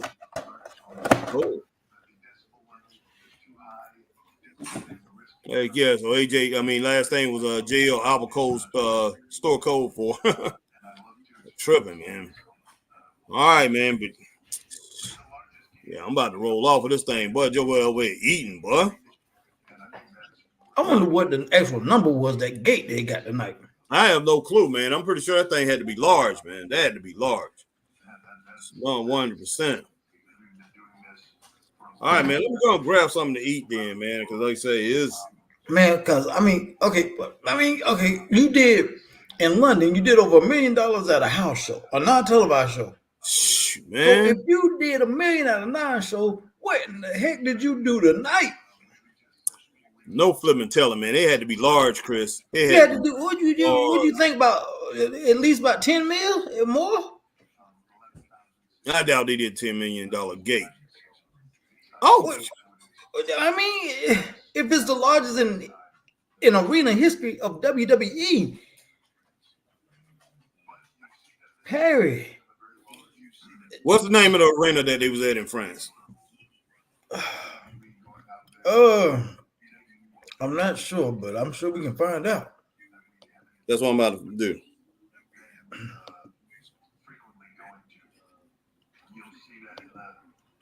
This international run that's up and coming 3 weeks from today, we will be in Jeddah, Saudi Arabia.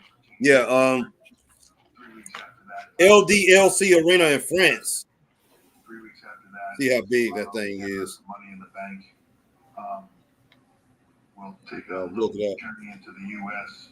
for SummerSlam, and then right back to Germany for Bash in Berlin on August 31st. So I think you see the commitment now to international markets. So, as I said, I would expect this not to be the last time in France. From what I heard on this on this tour of the last few days, Italy was quite. All right.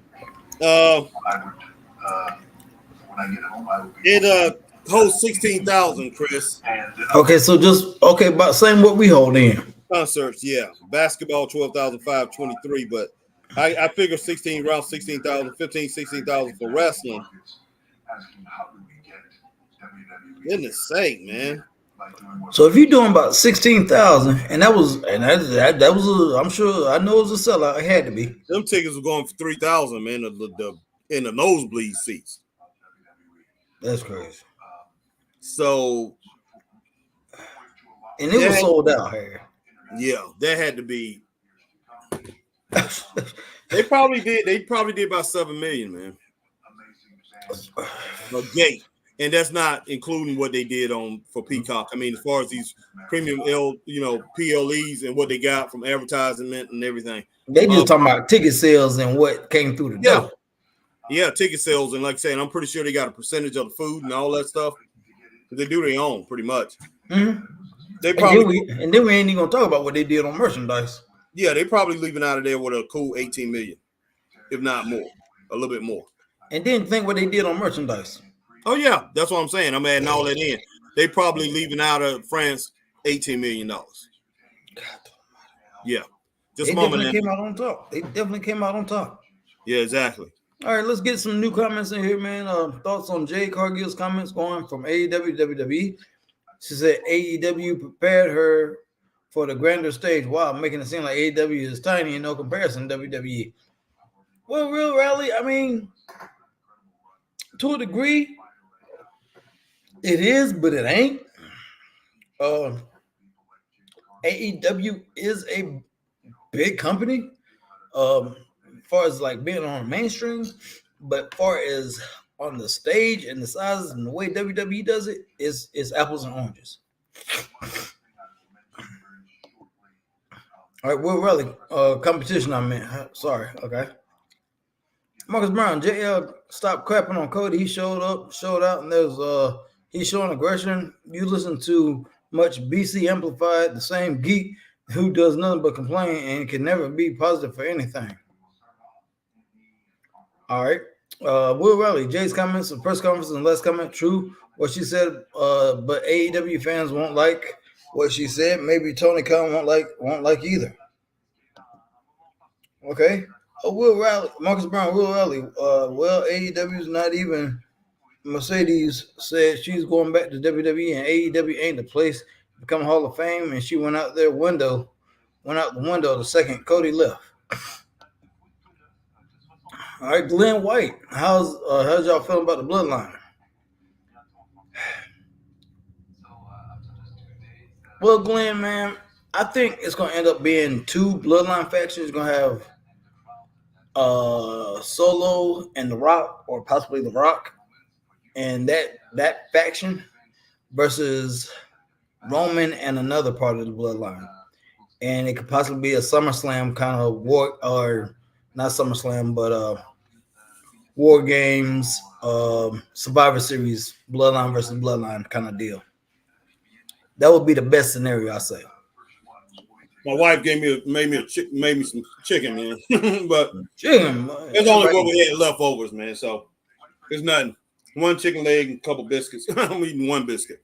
But Glenn, this bloodline, man, is just it's a shell of what we had.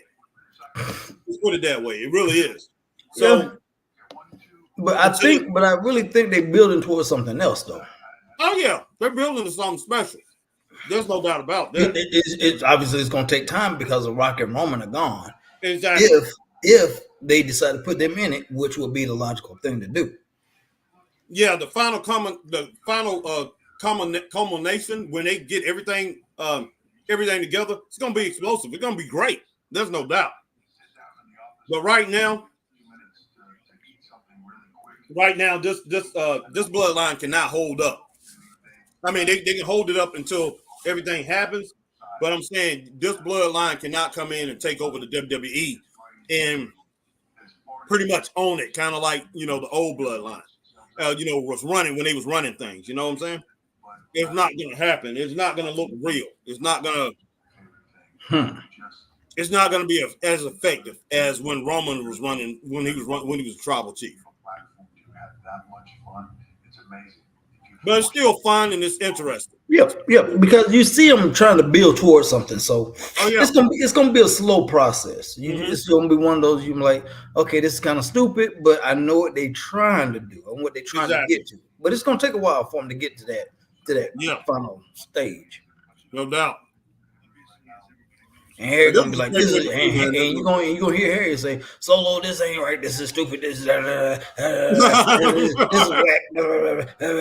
You're gonna hear a lot of that until we get to that final stage. So y'all just get ready for it from Harry. Oh man. And he laughing because I'm right. Like, yeah, you right. You on the money. You own the money. All right, man. You sure your wife is not gonna want to do something tonight, boy? With you?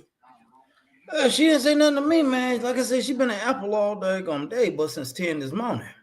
Yeah, you haven't talked to her? Yeah, she just called me and let me know that she just now leaving the Apple store, so she on the way back home now. Finally. Yeah. I don't want to make no decisions, man, until you talk to your wife, and that's just being straight up. But you'll be like ready to come, and boy, and then she upset with you. You been watching wrestling all day. You talking about going? Shoot, she might want to go with us. She might. Who knows?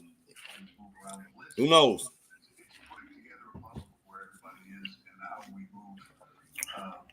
She might want to go with us, man. Yeah. But appreciate everybody coming in, man. Yes, we do, man. Everybody, and y'all still rocking with us too, man. Yeah, we appreciate everybody rocking with us, man. No doubt. We appreciate the love, guys. We appreciate it, man.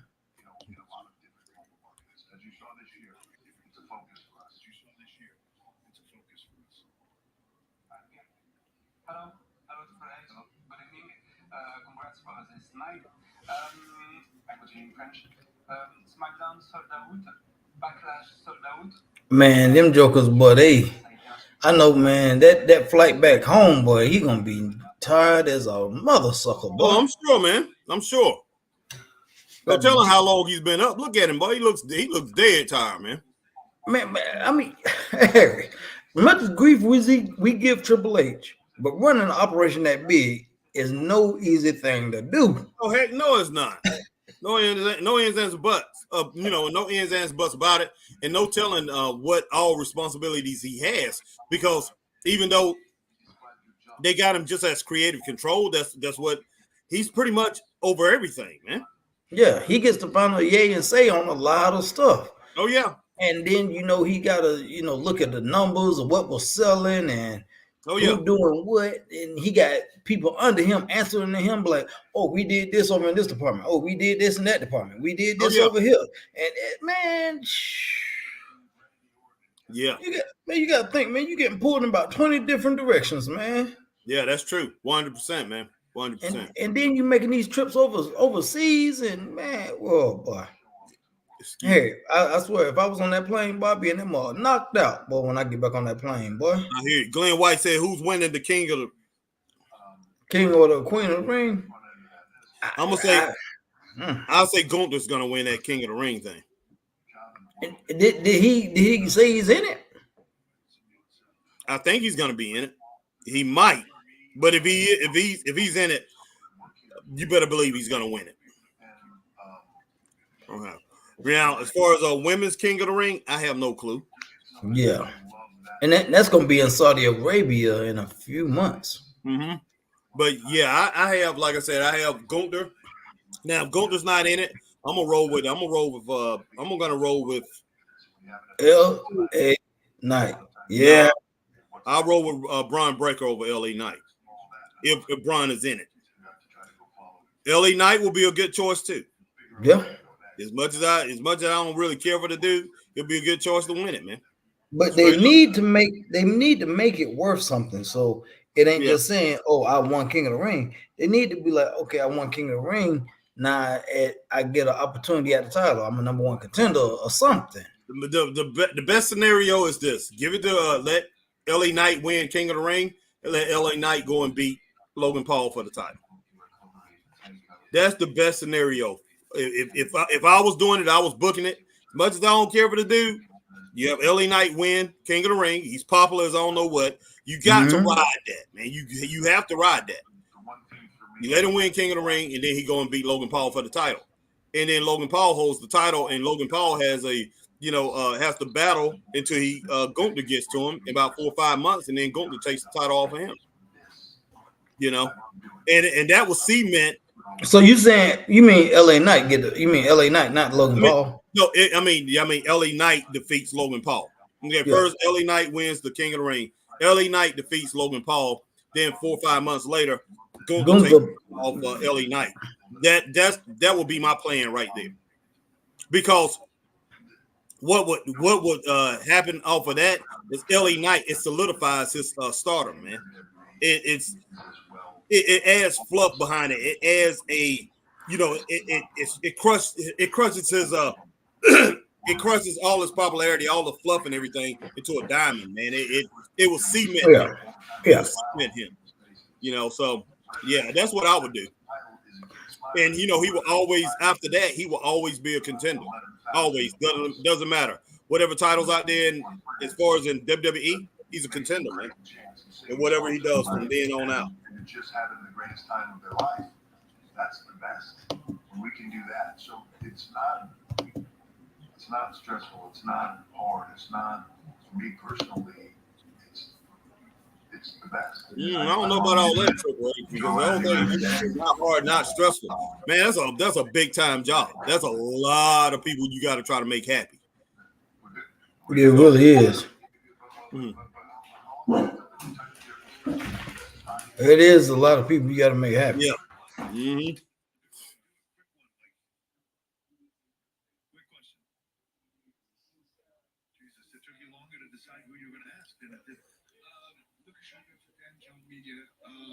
I just wanted to ask you, Fightful and PW Insider reported that Drew Gulak was released by WWE.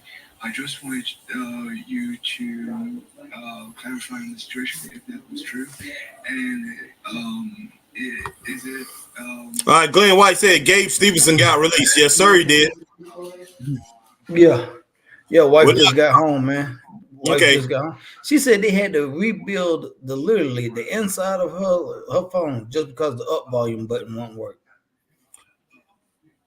Wow. New computer board, new battery, new everything. Wow. Just because the up volume wouldn't work.